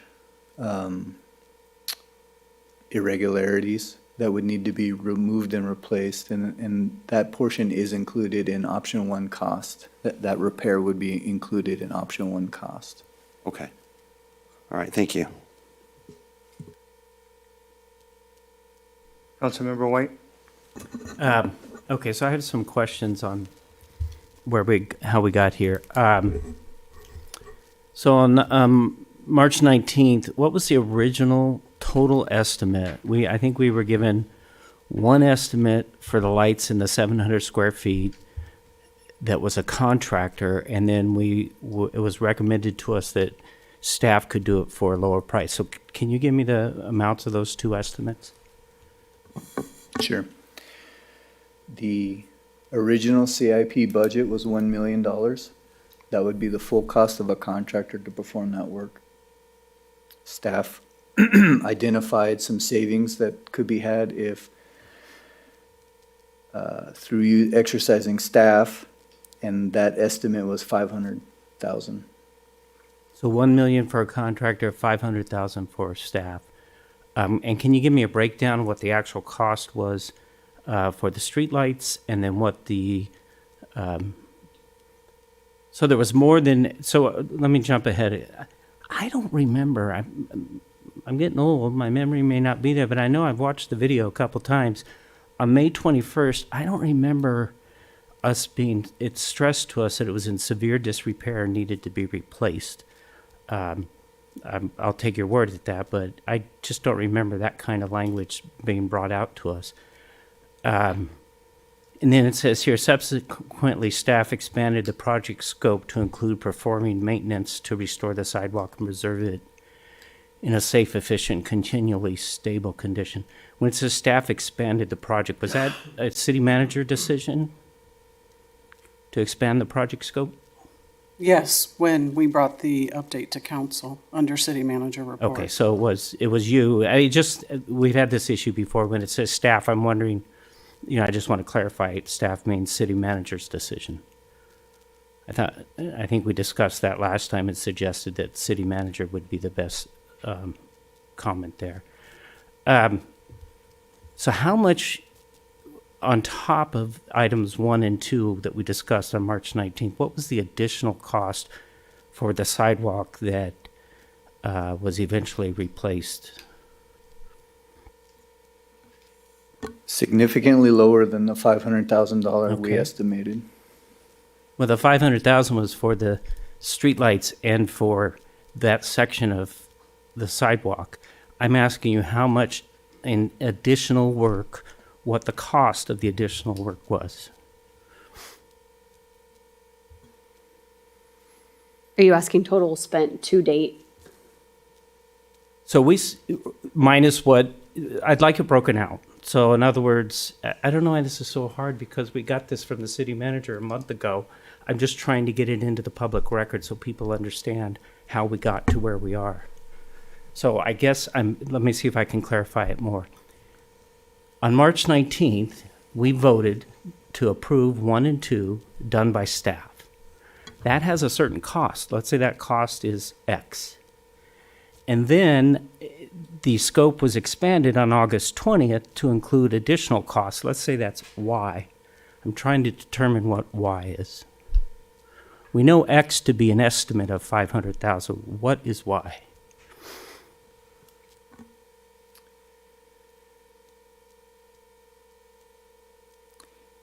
The number I'm going to give you is a very extreme number. We are currently reviewing labor logs and the materials that were purchased, just to verify in an abundance of caution. Wait. What do labor laws have to do with this question? Logs. Logs, got it. But we still don't know that number? We do. Okay.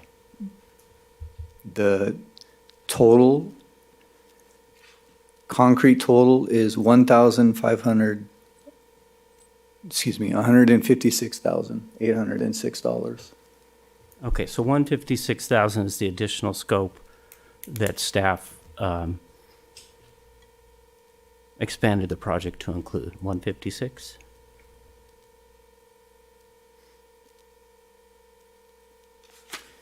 What was the staff time to do that 156? How long did it take for that to get done?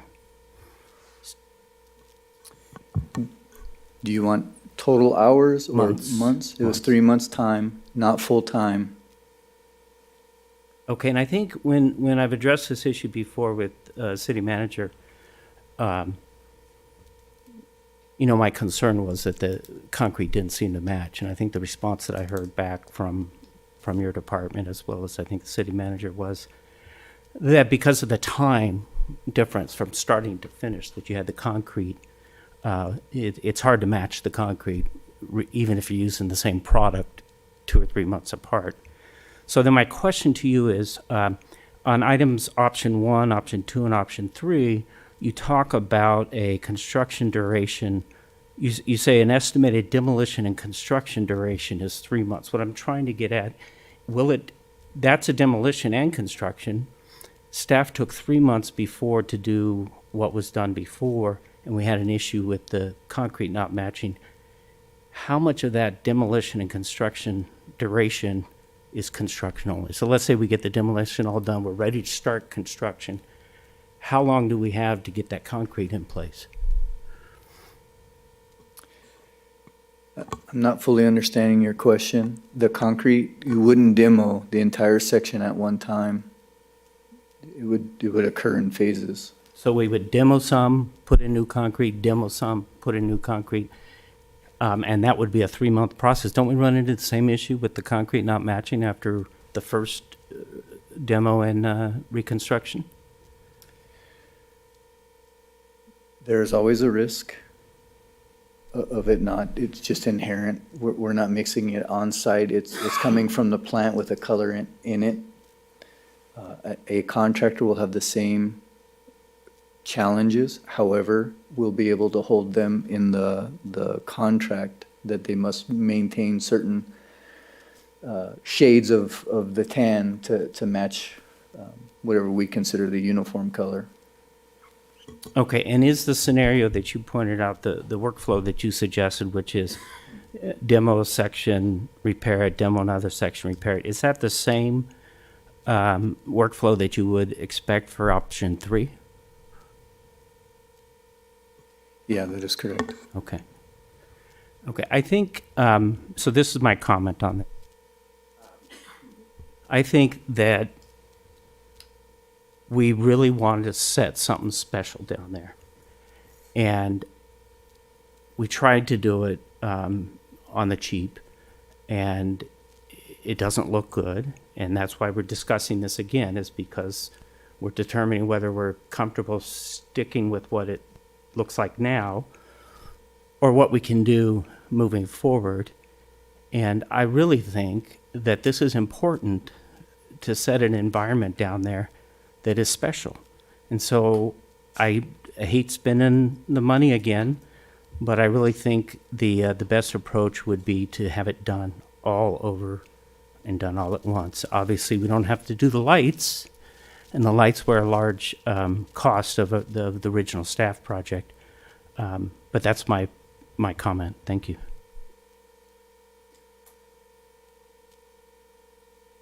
Anyone else? Councilman Martinez? Well, just to clarify, Councilmember White, you're looking at option 3 then, to do it all over again? Yes. Okay. I mean, I definitely would like to get better than a 1 million to 2 million cost estimate. I'm not saying we go out and get the high quality $2 million worth of concrete, but just a little bit clearer estimate before we actually approve anything. I think, just to be clear, so we don't get ourselves into trouble as we have in the past, we're not voting to approve the 3 million, right? What are we voting tonight? Provide direction. So if we provide direction, we're not saying go out and spend $1 million on option 3. We're providing direction that eventually we will vote on whether or not to spend $1 million on option 3. Okay, thank you. I'm sorry, Mayor Pro Tem Voigt? Yeah, I think it's unfortunate we're here, right? I think one of my concerns with this report is that unfortunately, I feel like we're going off of estimates again that might not be accurate. And we kind of ran into that before. And so I'm struggling a little bit with the decisions as to which project to make this, because this has been a focus of the council. The downtown area is a focus, and I think that, I want to highlight, I recognize that the intention was good. In order to make this a designated area, we had safety concerns. I believe that we were trying to mitigate, although I don't believe, in my opinion, that those were relayed to the council clearly as we were making decisions with regards to this. I do think that if we want to do this right in where it's already at, then we just leave it as is and then go towards the right route, in my opinion. And then we mark it up to what you suggested, either in option 2, where we consider what is planned so that we aren't re-spending the money again. Because at this point, it's either fix what we have and put a Band-Aid on it for now, or leave as is. So we can say that between 7th and 8th Street, we have consistency, and we kind of have a half area between 6th and 7th. And then really come back and do it right. Grass areas, trees, get the whole situation lined so that we're not spending the money for a third time. Because I think that that's going to be my concern here, is that we have the potential to spend money for a third time. And I think it's unfortunate. I do see that the intention was probably good, but I think that it's unfortunate. And I think we're learning as we continue through. And I know that this has been a big learning curve for me within this council for this portion. So I want that to be known as well, that we are human, we make mistakes, but what we have to hold ourselves accountable is also something that we have to address as well. And I think that what we as a council understood up here was different than what was executed. And so this is the writing of that, and we are making that right. And I think that that's something that needs to be highlighted tonight. Councilmember Finn? Yes, thank you. Question for Robert, and I know you may not be able to answer this fully, but at least give us a general idea of what we're looking at. As part of our downtown revitalization efforts, the plan that we had potentially that we had discussed is potentially taking this section of street and condensing it down to 2 lanes instead of 4, with diagonal parking, tree-lined streets, and so forth. With that vision, would that change the sidewalk as it stands today?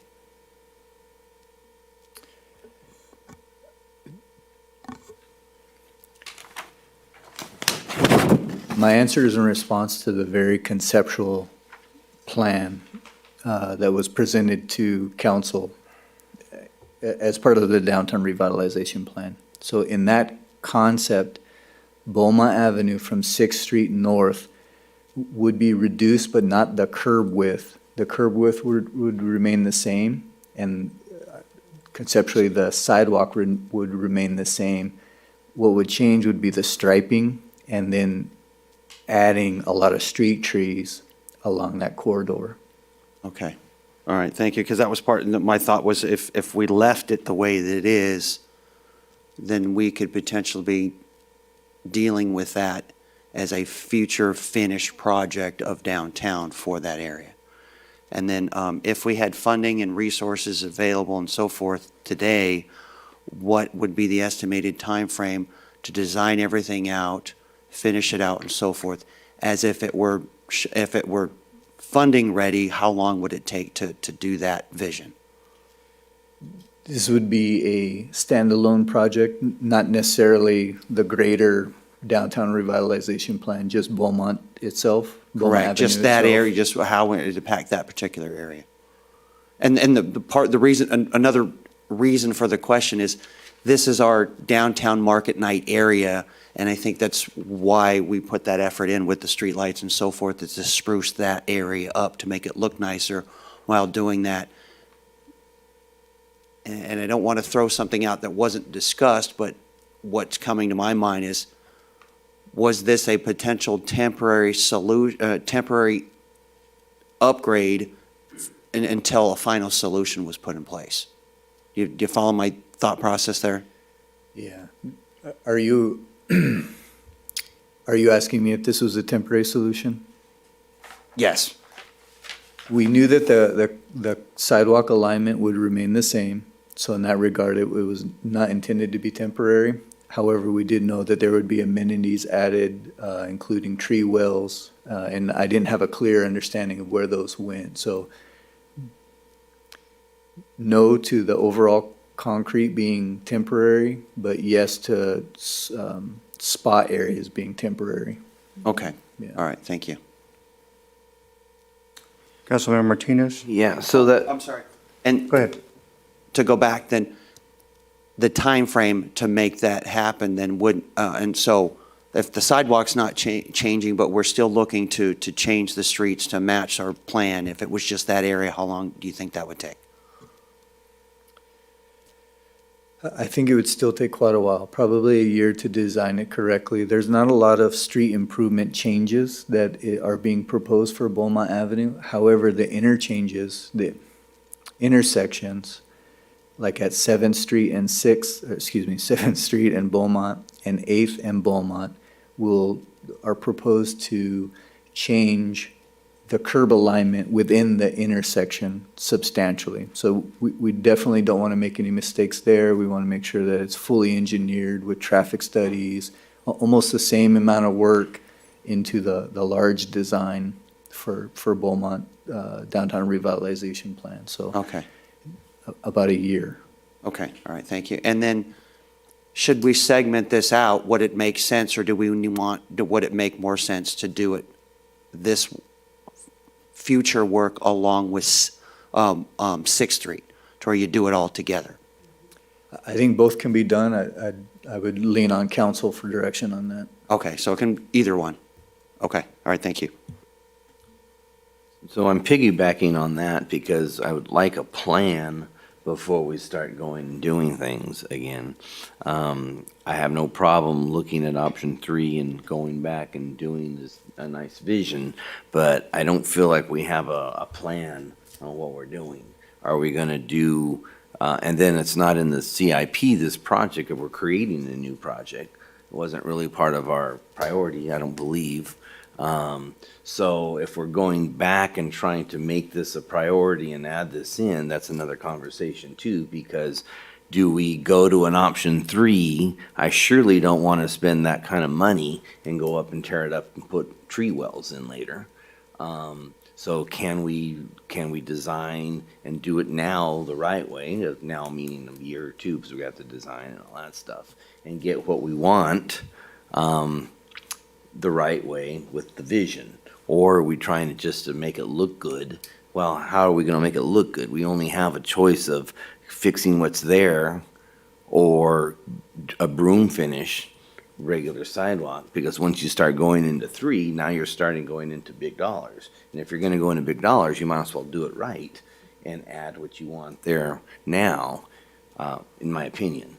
So I don't know, I'd like to see numbers before we make a direction. If we go to 3, I don't know if we can put a bid out or if we have to be ready for it or stuff, but, now we're looking at, because I'm going with the option 2 where you showed us the trees, and I'm envisioning that with 3, and I'm saying, okay, well, if we're gonna do with some of these that you show 3, obviously we wanna put the wells in there and stuff to do that also. So that goes together to me. Or are you trying just to make it safe and clean? Well, then that goes back to option 2 with the broom finish. Or if you're just trying to piecemeal it and stuff, then that's a 1. So really, I need to know from council, what's our vision? If this is gonna be something that's a focal point, now we're talking about time, of course. But, I don't mind that, because I'm trying to do things right. I can't say the first time, but at least most of the first time we can, I guess we can say. So I know that's a conversation for us, because I don't want to say 1 and get it done, then come back and, we didn't really put what we wanted there. But if we're not using that as a priority, and we're saying, well, we don't have $3 million to put trees and wells and all that kind of stuff, then we have to go with 1 or 2, because that's all we have at the moment. So I don't know. That's a conversation that I need before I can say what option to go with. Okay, I'll catch you next. I just make sure that we're clear, at least as far as we need consensus on the direction, because I've heard a couple things. One would be if we're going to do Sixth Street and Beaumont Avenue at the same time, then we're going to go back to what I've asked you, I know multiple times, is going to go back to the traffic study so that we'd have to wait for that. Then, because this plan that we're looking at is strictly conceptual that we got from the consultant. So we go back to the traffic study, we go back and get a contractor or an engineer to provide the design for the road restriction on Sixth Street that's proposed, a design for the Beaumont Avenue at the same time, because we've got landscaping or the trees that are proposed there. And so if we want to tie those both together, you're looking at a 2-year, roughly 2 to 3 year project to get conceptual designs, to at least even to get to that point, I guess. So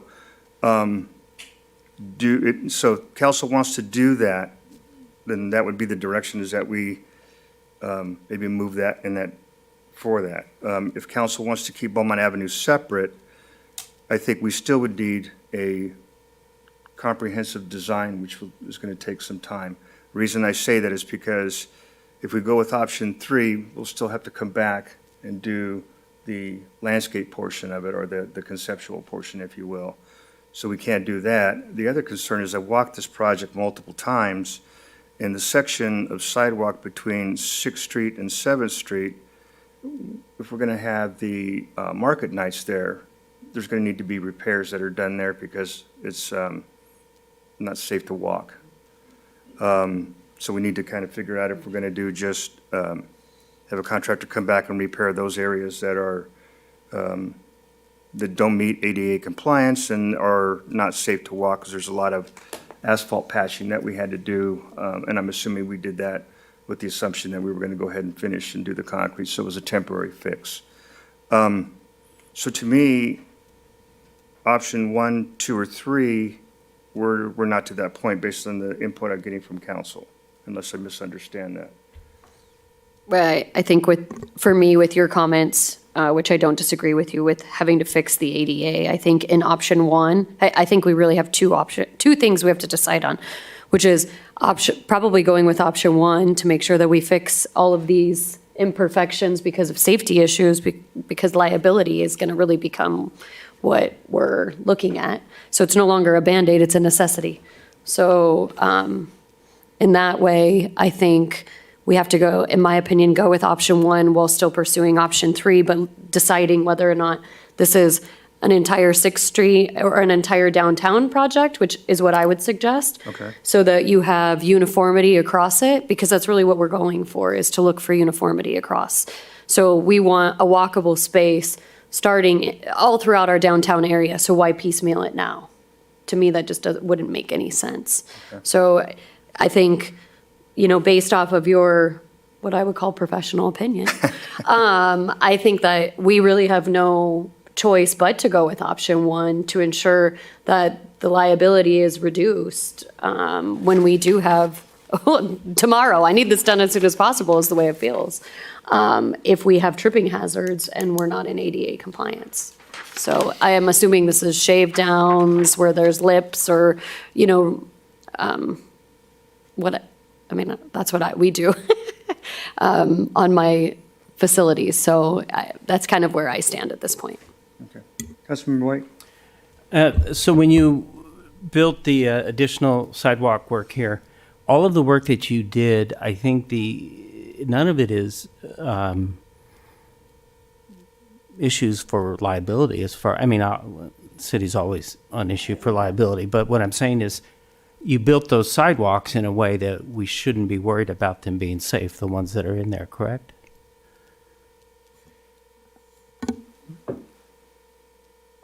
The work that was done? Well, let me tell you where I'm getting at. So option 1 and 2 redoes a good portion of what you've already done. And I agree. First of all, when I said option 3, I assumed this was part of option 3. Okay.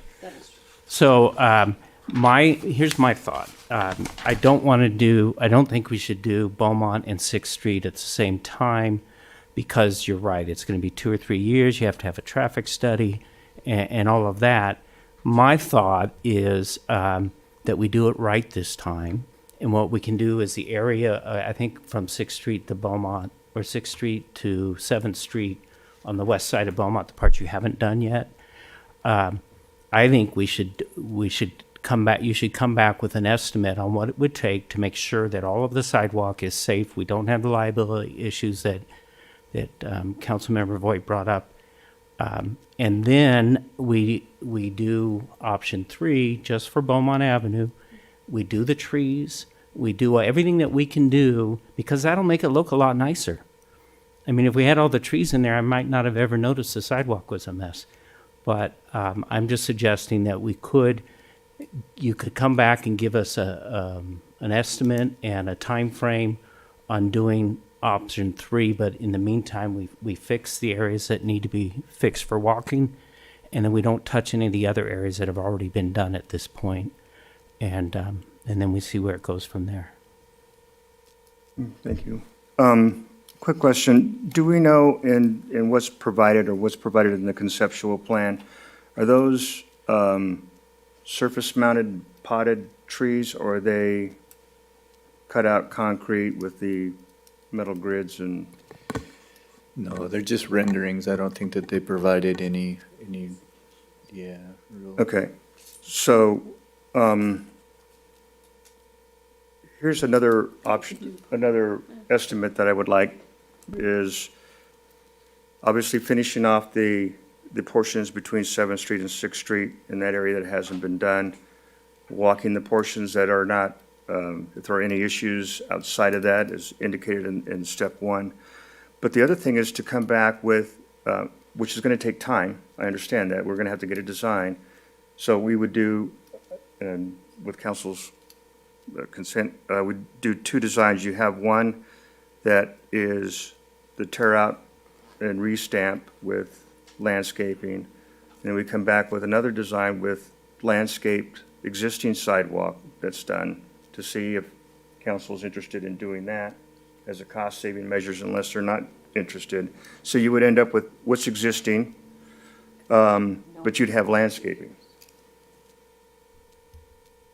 I was not hoping that my suggestion that I would ignore the sidewalk if the trees were there, the sidewalk's got to be fixed. Okay. But you're right. We can look at estimates and we can consider it. Well, have those discussions. All right. Well, I mean, because I walked the sidewalk, there are some areas that are a little rough that could be used to repair, but outside of that, for the most part, I thought it was a great job. But I'll leave it to council as to any other suggestions. Councilmember Finn? Yes, thank you, Mr. Mayor. I think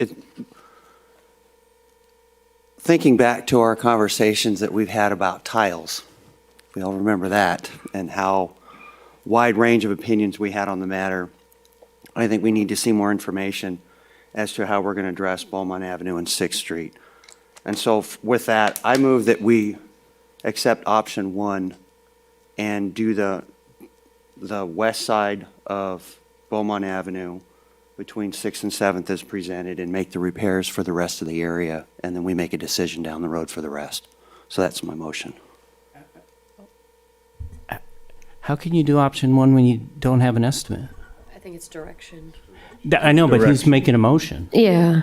So you mean you just want to provide direction, right? No, my motion is, option 1, the material cost estimate is $30,000 and the labor is $70,000, so it's $100,000 to implement option 1, which includes, as Robert points out, stamped concrete along Beaumont Avenue on the west side between 6th Street and 7th Street, and then to complete the punch list, which would be repairing any cracks in any of the other areas that have been done, putting the cuts in where they're needed, and so forth. And so my recommendation was we discuss anything else at a future meeting because we'll want to see more information, but my motion is to accept option 1. Can I maybe try a modified motion if that's? I'll take a suggestion, certainly. So bringing back option 1 with estimates on what it would take to complete the work. The other thing I think we need to bring back to council is to do option 3, I think may take a capital improvement amendment. So do we need to bring that? Because as Councilmember Martinez indicated, it wasn't on the list that we just did. Don't we need to know an idea of how much it's going to be? Yeah, and that's a future Should be an agenda item estimate for that I'm the- referring to. What do you I want to? mean, isn't that before you do the amendment? Yeah. Go ahead, Jess. I don't know. I'm still stuck on this separating Beaumont Avenue and 6th Street. I mean, I feel like the consultant should weigh in on that to decipher whether or not we should do something like that. I agree. I think there's more information that's needed. I get that we're trying to, identify that downtown area now, but maybe we need to look at the traffic study still too, Okay. to see if that's consistent. Okay, how about this for a motion? We take modified motion, if Councilmember Finn's okay. We get the option 1, bring back estimates to do the repairs prior, so that we understand what the actual cost will be to finish out option 1. That will be its, and then along with that, at a future date and time, you would bring back estimates to do Beaumont Avenue by itself, I'm assuming, and Beaumont Avenue and 6th Street with, that could come back as a discussion item? Does that Mr. make- Mayor, I have a question with that. So isn't the labor estimate of the $70,000 including the repair that's needed? So then that doesn't need to be modified. We can still accept option 1, and then we have a future agenda item for the remaining. I think the problem is that the estimate that's provided here is just an estimate. So we need an actual RFP contract estimate, not just a verbal estimate. We would bring that contract award, so you would know what Right. the price is. Yeah. So we're saying that's- go out to bid for option 1 is basically what we're giving direction to do. Is that okay with you? That's fine with me. So before we vote, can I make a comment about option 1? Sure. Okay, so right now, I'm just rounding numbers, 3/4 of this has been done, correct?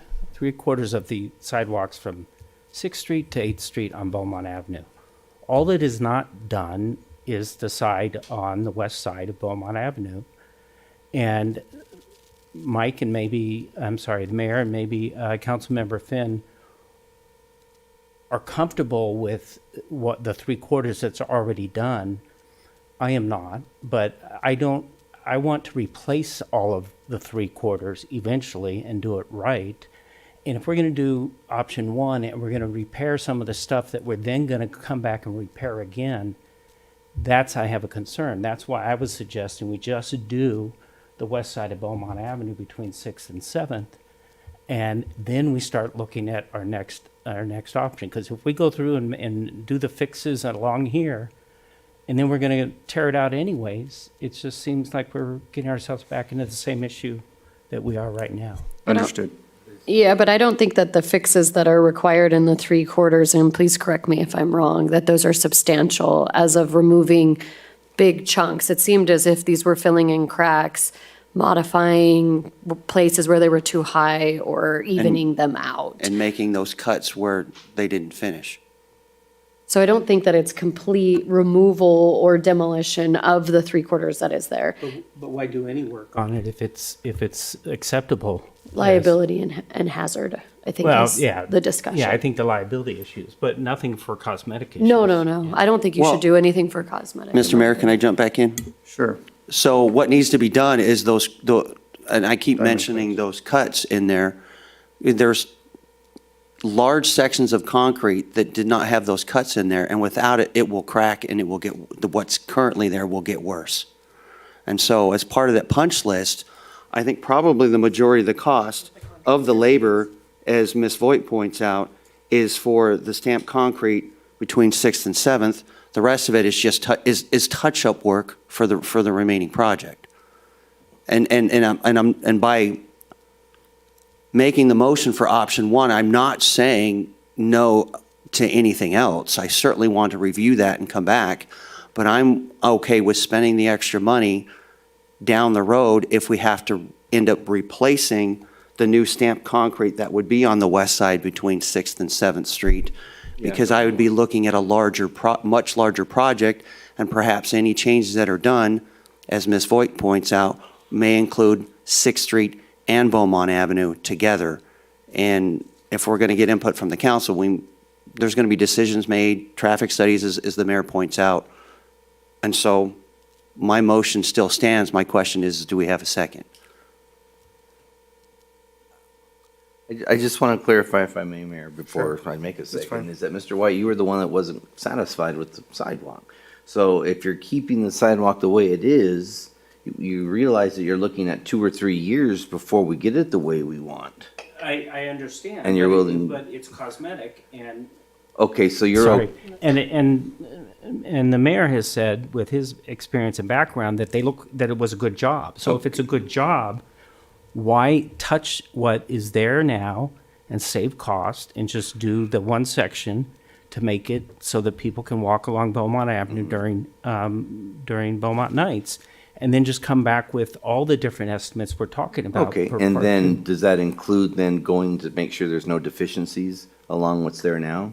As and far as correcting that? non-cosmetic, yes. Non-cosmetic, Yes. okay. I Yeah. want to clarify, because I can go with that. I just wanted to know you didn't like it, so are you willing to No, sit I don't there? like it, but I think know. it needs to be all replaced. Okay, and And I'm fine. thinking if we're gonna do all of it, let's do as little as we need to right now. Okay, I agree with that. All right, so- So I don't second that yet then.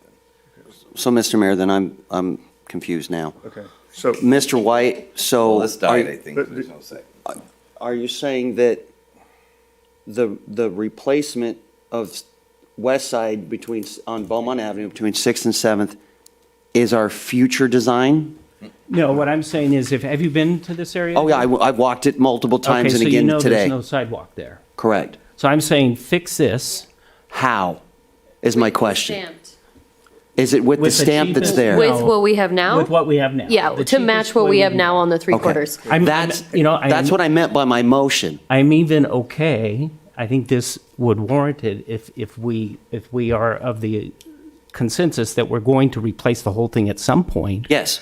I'm okay having that section be done by staff. okay. Oh. So- Because Okay. staff could do the They don't have section the that. time. What's that? They don't have the time. Okay. So I'm sorry. this let me is, do- this is for staff. Are you understanding that my request and Lloyd's request is the same? No. You were requesting for staff? No, because the option one that is discussed in this, and I apologize, is a contractor. Okay, but it's still to do the same work. Lloyd's difference is that staff do it, and I was saying the contractor do it. No. The staff comment was as an option. So what I'm suggesting is, as long as option one, and I didn't see it in option one, as long as option one is, as long as we're approving to fix where we need sidewalk and only fix areas that are going to create a problem for us, a liability problem, cracks, unevenness, things like that. But stuff where the color's off or where the texture's not right, I don't want any of that redone if we're going to redo this whole thing at Okay. some point. And so then the question is, then does staff have the time and resources to finish that section of concrete and then do the cut work and any dangerous crack work? There's still some confusion, so I apologize. I want to make sure, did we get a second on your motion? There yet? wasn't one, so it I failed. want, that motion will die without a second. And let me clarify what I'm understanding is, staff cannot do the work. This is going to be contracted out. We're looking at option one with a modification onto your proposal that we wouldn't do anything cosmetic. We'd have to come back and do the diamond cuts that were done to prevent cracking. We'd have to go back and do the actual sidewalk work. And then, so what I would suggest is that we get the licensed contractor to walk it with staff, come back with an estimate under option one, and present that to council at a future date. Do I have that correct? You do, and since we're not asking for a motion, you have my consensus on what you just said. That'd be my motion. Got it. And I can repeat that if you need. I think make they were sure- just I looking think for it's just direction, so. Okay, that's the direction, and we have consensus. Yes. Council, Yes, we want Yes. just that piece and just. we have consensus on that. Are we good on? No, we got it. We got it. Thank you. Thank you, Mayor. Yes, thank you for the input. That brings us to, we've already done 11 legislative updates and discussion. Item K. Thank you, Mayor. Darren on Zoom is going to take the lead on this, and I believe we have our state lobbyist on as well. Sharon?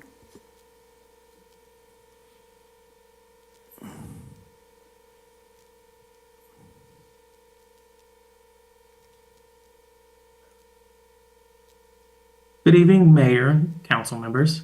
Tonight, we are seeking council approval for the adoption of the City of Beaumont's 2025 legislative platform. This platform establishes the city's legislative priorities, enabling us to respond quickly to policy change and provide a framework for advocacy in the regional, state, and federal levels.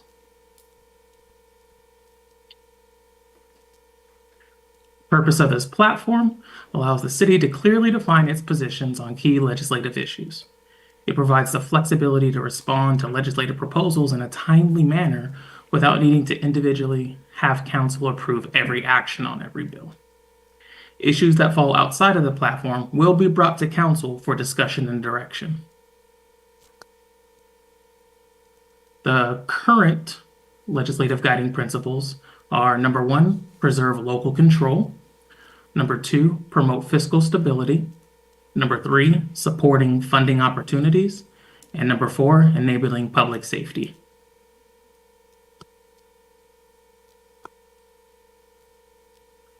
Part of this presentation also includes public safety legislative platform.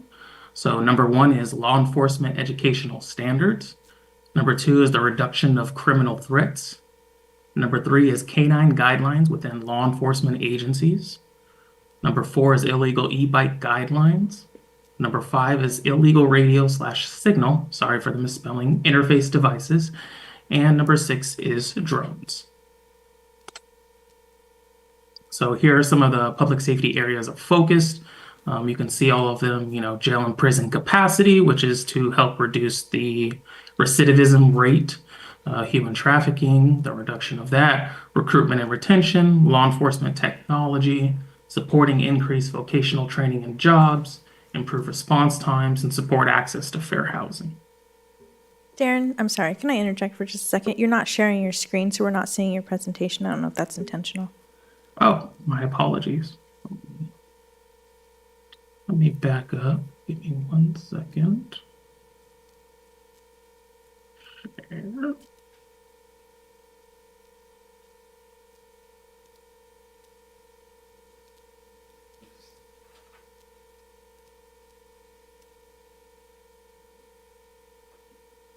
Can you guys see it now? Yes. Okay. My apologies. So back to the public safety areas of focus. So here are the focus areas that are on the screen here.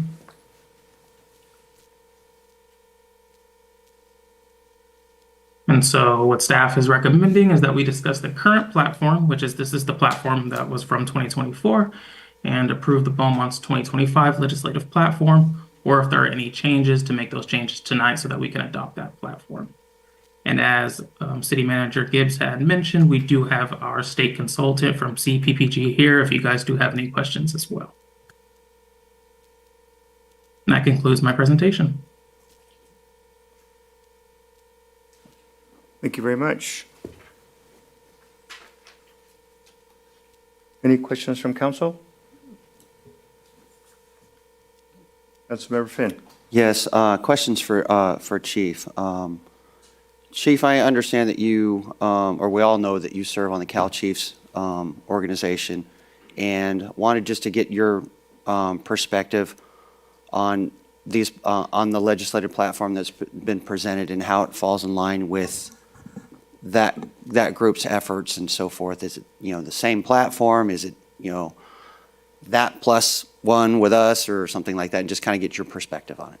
Absolutely. And so this is a base legislative platform that we've developed through California Police Chiefs Association, our lobbyists, but it doesn't mean that you have to adopt it as a whole. You can add, you could take away, but this is just what I propose, because we're going to put, through our association, we'll connect assembly members to carry these bills forward, and we'll be able to push alongside of the cities or the league or whoever supports us as well. And so if there's something to add, I believe we're quite open to what council would like your public safety legislative platform to be. Okay, but so this list originated from those efforts? Absolutely. And Okay. I do co-chair our legislative committee, and so we craft these, and what we do is we vet out what is our likelihood of success behind these bills. And we believe in them fully, or for example, we look at the emerging trends like e-bikes, right? So now we're starting to see e-bikes, and these e-bikes have capabilities to 35, 40, 45 miles per hour. How do we regulate those? And so we also, again, want to be on the forefront of this legislation as well. And so it might not be impacting Beaumont, but it probably will be. Okay, all right, thank you. You're welcome. Mayor, I have a Councilmember Martinez? Yeah, a question for you, Chief. Now that the smash and grab was passed, pretty much the whole bill, is there any additional that you think we can put in here for wording to help support those types of efforts, or? Right, so Prop 36 passed, and we're going to start seeing that. And so if you look at what our next concern is, because you can have Prop 36 and you can stiffen the penalties back pre-Prop 47, but you have to have a place to incarcerate folks. And so what we're really concerned about is the governor's office closing prisons. And so we know Blythe closed, and we know that Norco is next. And so what we don't need is more prison closures, and then it's, again, a transference of inmates into the county jail population. We need our county jail bed space free so that we can take our arrestees and book them. And so that's what we're looking at now. So I think that's the second part of Prop 36. And do you suggest any wording to be put in the platform now, or should that a wait and see? We can do that on a as they come up type thing. It doesn't have Yes. to be a part of a platform. We can take a position as the bill comes up. So. Yeah. If it falls in line with the adopted platform, though, it would be up to the mayor. Traditionally, what we've done is if it falls in line with the platform, our state lobbyist would draft an opposition or a support letter, and the mayor would sign without coming to council. Do you want to change that direction? No, I'm okay with that. I just didn't know if my colleagues wanted to add a number 7 on there to address that, or if we're okay with just addressing it as it comes up. I think we should add the prison discussion as number 7. That way you don't have to come back to us if an issue comes up regarding that. And do you see item number 1 under general issues? Because we have the jail and prison capacity listed. No. Do you see it? Oh, what is that? Is it Darren, can you different put your than- screen up, please? On areas of focus. On areas of focus within the PowerPoint. So Oh, it's yeah, but- jail and prison capacity, loitering related to prostitution, human trafficking, mental health and well-being, But it's not on the wellness. platform. Yeah, but it's not on our platform. Yeah, so on page 493 of the staff report, we've got public safety legislative platform, and there's 6 items there, but it doesn't go into detail on item 1 Right. for the jail. Right. Right, so we did break it up into categories. So the first 6 items are what Cal Chiefs is going to sponsor. And so I wanted you to see that. The next are going to be the general issues that we're watching and that I think we're going to have to get behind. Oh, And I so see. once we get an assembly member to carry that bill, what we'll need to do is come back to council and then see if that's something that you would like to support at that time. So you're suggesting an as As they come up. Okay, all right, and that's fine if that's your suggestion. Okay. I think that's it, Chief. Thank you very much. You're welcome. Any other questions before? So do we need to approve as presented then? Recommend. Oh yeah, we have to. Yeah, there's an action. So, Mr. Mayor, I move that we approve the 2025 legislative platform as presented. I'll second. A roll call, please. Councilmember Finn? Yes. Councilmember Martinez? Yes. Councilmember White? Yes. Mayor Pro Tem Voigt? Yes. Mayor Lara? Yes. Brings us to item L, Economic Development Update. We have no updates at this time. We have a meeting next week, so we'll have some updates at your next council meeting. That's my question. Thank you. Item M, City Treasurer Report.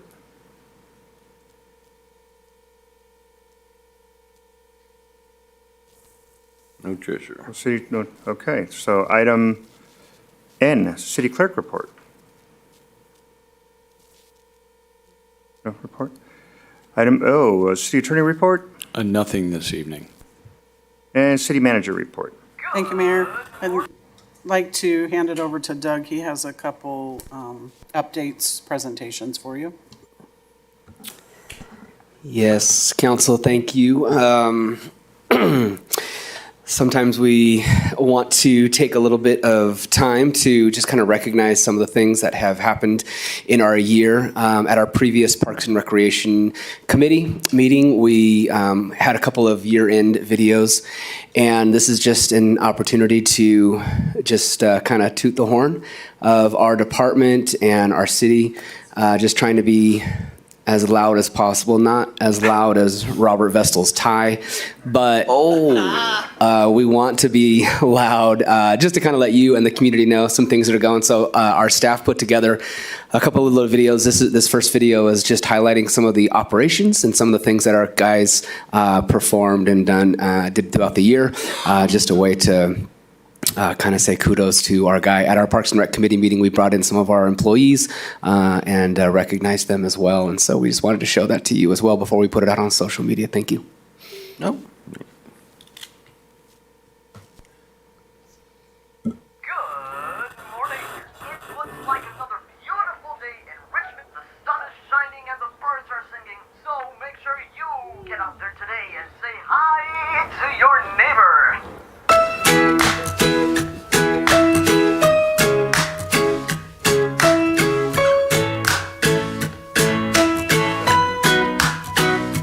May you have auspiciousness and causes of success. May you have the confidence to always do your best. May it take no effort in your being generous, sharing what you can, nothing more, nothing less. May you know the meaning of the word happiness. May you always lead from the beating in your chest. May you be treated like an esteemed guest. May you get to rest, may you catch your breath. May the best of your todays be the worst of your tomorrows.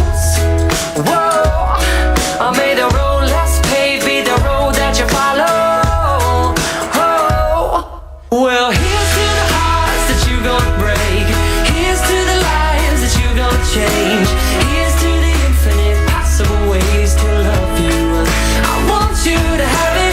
Here's to the good times we gonna have. You don't need money, you got free pass. Here's to the fact that I'll be sad without you. I want you to have it all.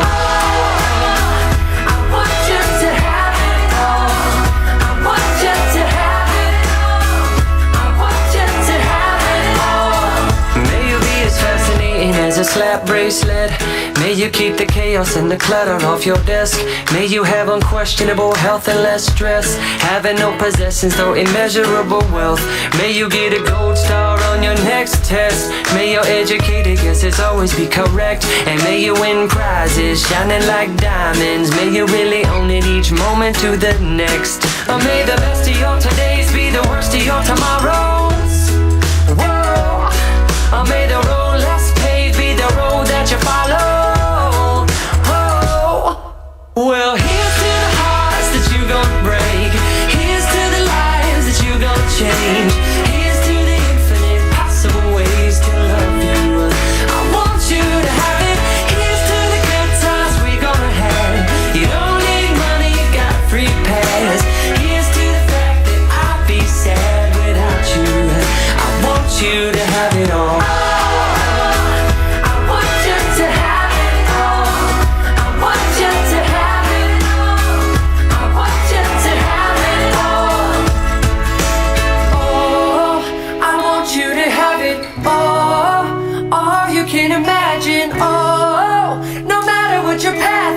If you believe it, then anything can happen. Go, go, go, raise your glasses. Go, go, go, you can have it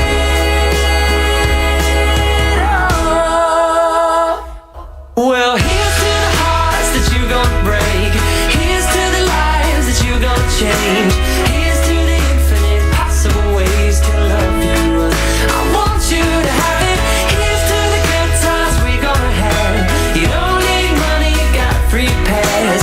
Here's to the fact that I'll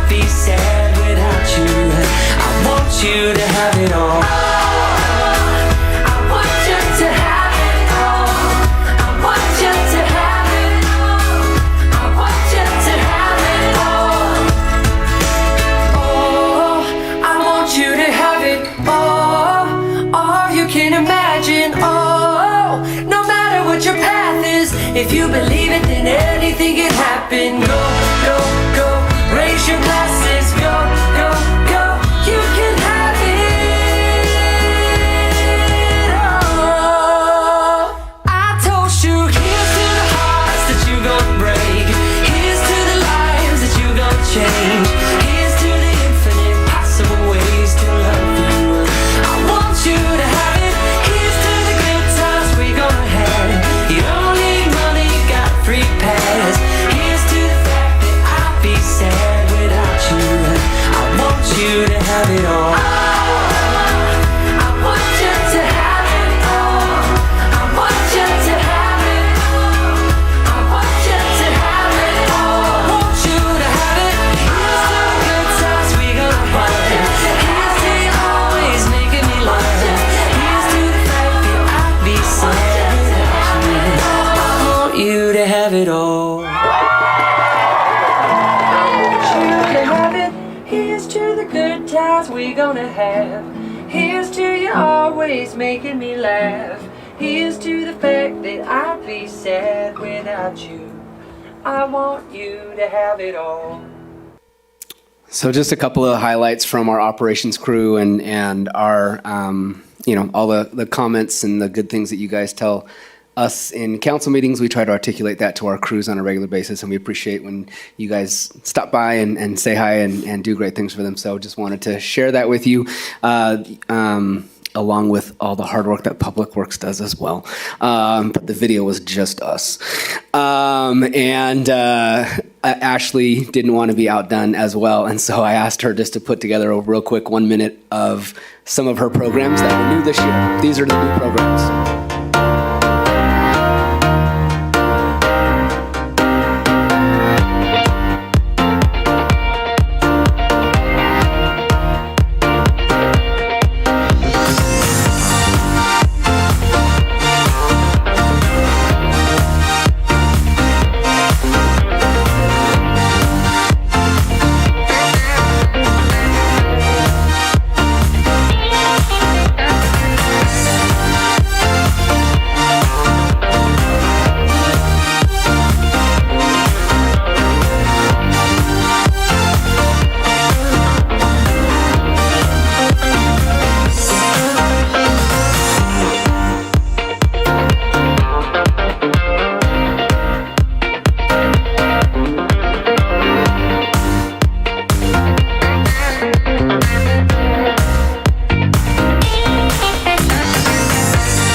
And so those are some of our programming highlights for the year, just to share some of the great things that the department's been doing this last year in 2024. Looking forward to 2025, and appreciate the support and encouragement that the five of you bring to our department. So thank you so much. Thank you very much, Doug. And thank the staff for us. They did an excellent job all year long. Thank you, Doug. Robert has a couple updates on some new things that he's going to roll out in right now, actually.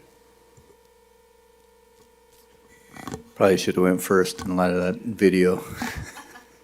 Can you get IT to share my screen? All right, thank you. So two updates to the city's Public Works website. The city's website /Public Works, which you're going to watch me navigate there. So under residents and then current and upcoming projects, we recently added a project dashboard. This would be helpful not only for the public, but internal staff as well. It's kind of a dashboard of all of our CIP projects. Staff is still entering data, so we're still editing and modifying this. But this is a resource that the public or any entity can review. It's live. We update this weekly. Sometimes CIP projects don't update weekly, but our staff will be reviewing this weekly. Also, in addition to this, will be a chart that, like a Gantt chart, that shows every project, spatially, that you'll be able to see where things are headed. Which we think is pretty neat. All right. And then in addition to that, again, under the City of Beaumont's website, government. Oops, this is embarrassing. Public Works. If you were to scroll all the way down to Public Works Street Inspection Schedule, you can download a map of the city that we divided into 12 sections. 12 sections that correlate to a month of the year. And our Public Works crew is dedicated and committed to visiting each one of these sections. So the title of this is Public Works Street Inspection Schedule, but it's really inspection and maintenance. So for any given month, our crews will be in their respective areas inspecting sidewalks for cracking, lifting, blocking, street bike lanes, street lights, street roadways, street signs, street striping, street trees for a public hazard, and weed abatement. Obviously, they're going to fix and repair any of the areas that are flagged during that time. So this is really a routine maintenance. It's not a specific pothole in front of a resident's house where they call and want that fixed. This is more of a proactive approach to the city. In this, we do list the website for a resident to be able to report any specific issue. But obviously, or in addition to that, the city has a citizen portal that they can navigate to, which is easier to use than this. This is more just of a representation of where Public Works staff, the maintenance crew is at any given month. So I thought that was important to share. And now a 15-minute video about how I like that. It's a place to direct public to when they have questions in regards to their streets, so that's nice. Plus you're proactive instead of reactive on repairs. Mayor, that's all I have. Okay, thank you very much. That brings up future agenda items. Do we have any additional agenda items?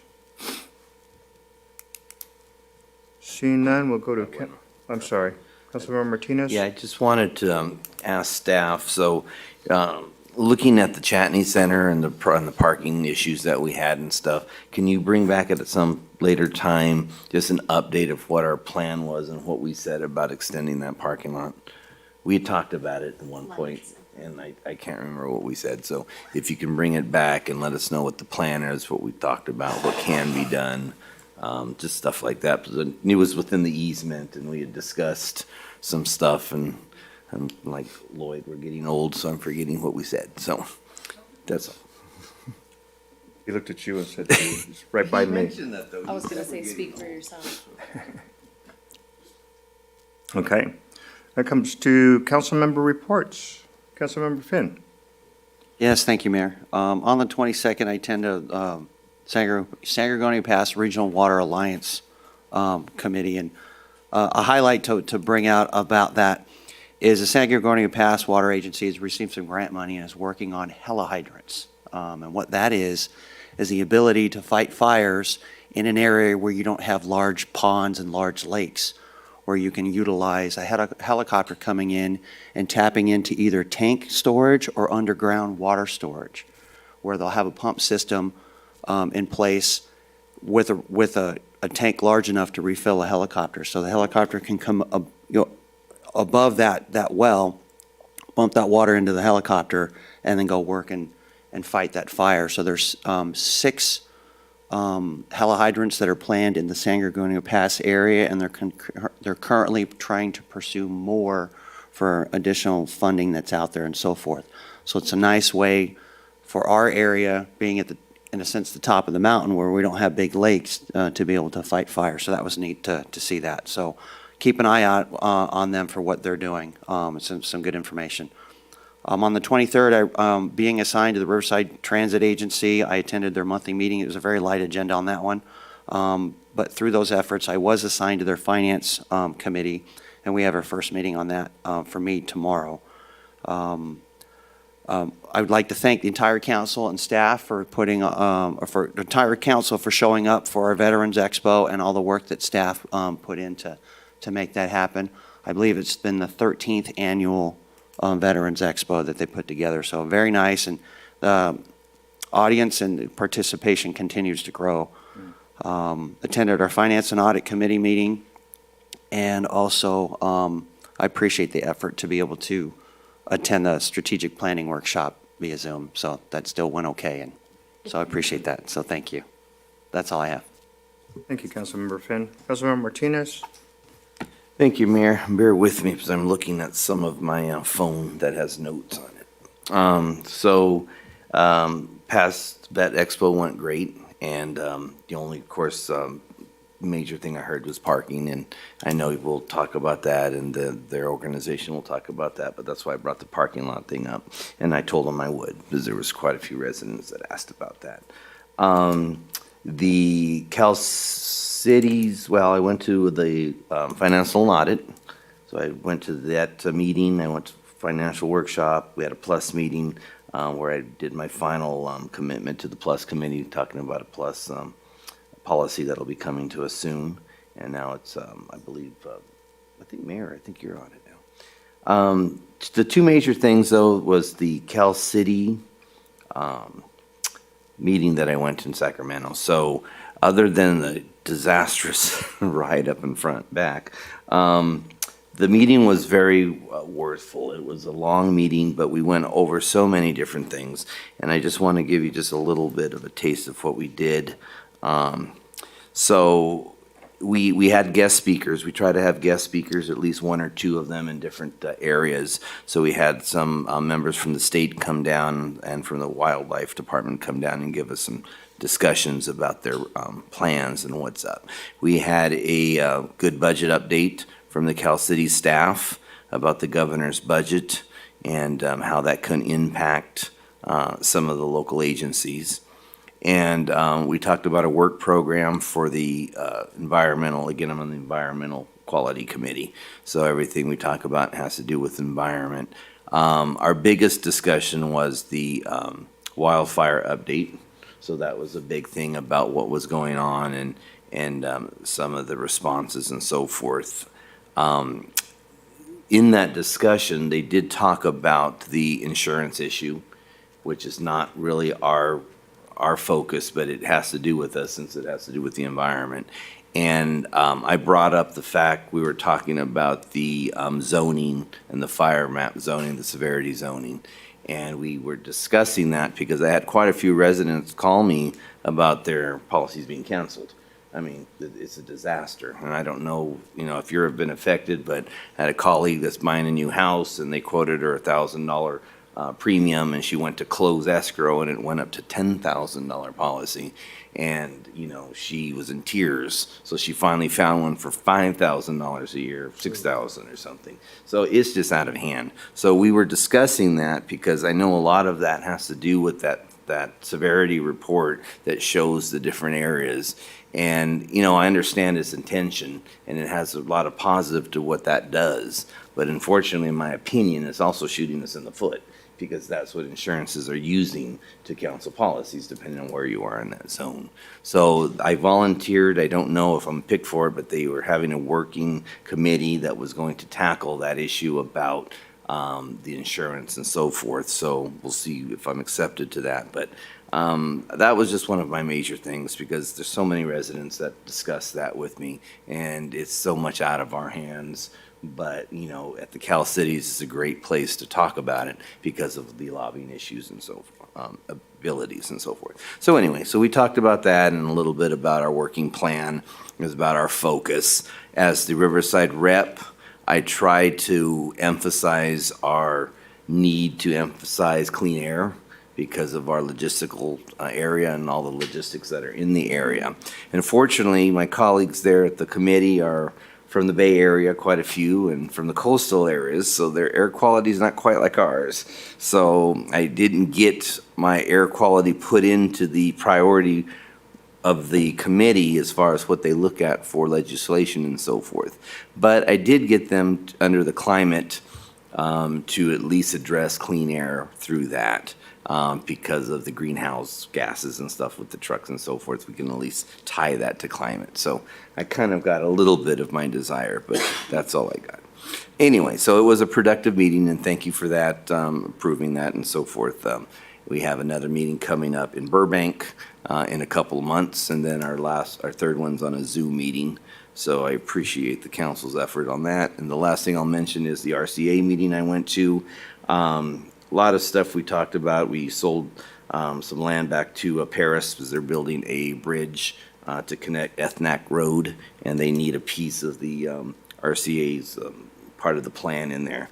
But I want to mention that Beaumont Point was on the agenda because it was time for them to adopt the proposed specific plan criteria refinement. And that did pass unanimously through the board. So we'll be hearing more about that soon as it comes back and does all the things that it goes through planning and so forth. And I want to give a shout out to Carol Kendrick. We had she had to recuse herself from the item, but after the meeting, there was a resident. He's a property owner. He lives in a different city, but he owns property adjacent to Beaumont Point, and he was adamant that his property was in Beaumont Point's purchase, and he was very adamant about it. So Carol got her laptop, and we went on to the county records right there after the meeting was over, and looked it up and looked up the APN and so forth, and found that it was just next to it. So he was a bit confused. He thought it was inside it, but he realized, and he thanked us. And I wanted to mention that to you, Carol. Thank you for that, because it was a tag team effort to do that, and the developer was there also, so everybody got together and discussed that. So we got to put that to rest right on the spot, so thank you for that. And lastly, of course, we talked about the Ranchos Meadows Reserve, and it was the small pocket mouse and the small minnow. That was the focus of the discussion, and that's it. Thank you, sir. Councilmember White. I have nothing to report. Mayor Pro Tem Voigt. Yes, I had the opportunity to visit the mobilization station or camp that they had set up down at Noble Creek. Definitely a feat to set up something like that. They were ready to have 2,500 fire engines there, along with the bulldozers and the other equipment that they needed as a mobilization to respond to the fires that were happening here in Southern California. So big shout out to all of this region, including, other states that sent resources to help for the emergency efforts. Is definitely noted there. That collaboration is key. So that was one thing that I took away from that meeting, is just the coming together and an incident command team and how well that functions, and really neat to see. And then I also had the opportunity to attend Calamesa's chamber installation dinner. So it was nice to be with some of our neighboring cities. That's it. Just want to say on the Veterans Expo, thank you to Councilmember Finn for emceeing that. I appreciate that. Attended the WRCOG meeting yesterday. We are looking at a potential increase in our membership fees they've indicated that they have not increased fees since 2008. So they're using a CPI index from a local one from both the county of San Bernardino and the county of Riverside. It looks like our potential increase could be $5,000. Currently, it's $7,007.68. We're looking at a potential increase of $5,601.69 for a total proposed fee of $12,609.37. The reason for that increase, or the proposed increase, is that the membership dues are low, and the actual WRCOG is helping to support some of that fund, so they're trying to break even on that. And that's all I have. Mr. Mayor, question sir. for you. Is that a yearly or monthly? It's a year. It's a year. Thank you. Yeah, Say that again. it's a yearly, annual. So with that. Back to closed session. Back to close, we'll adjourn to closed session at Yes. 9:15.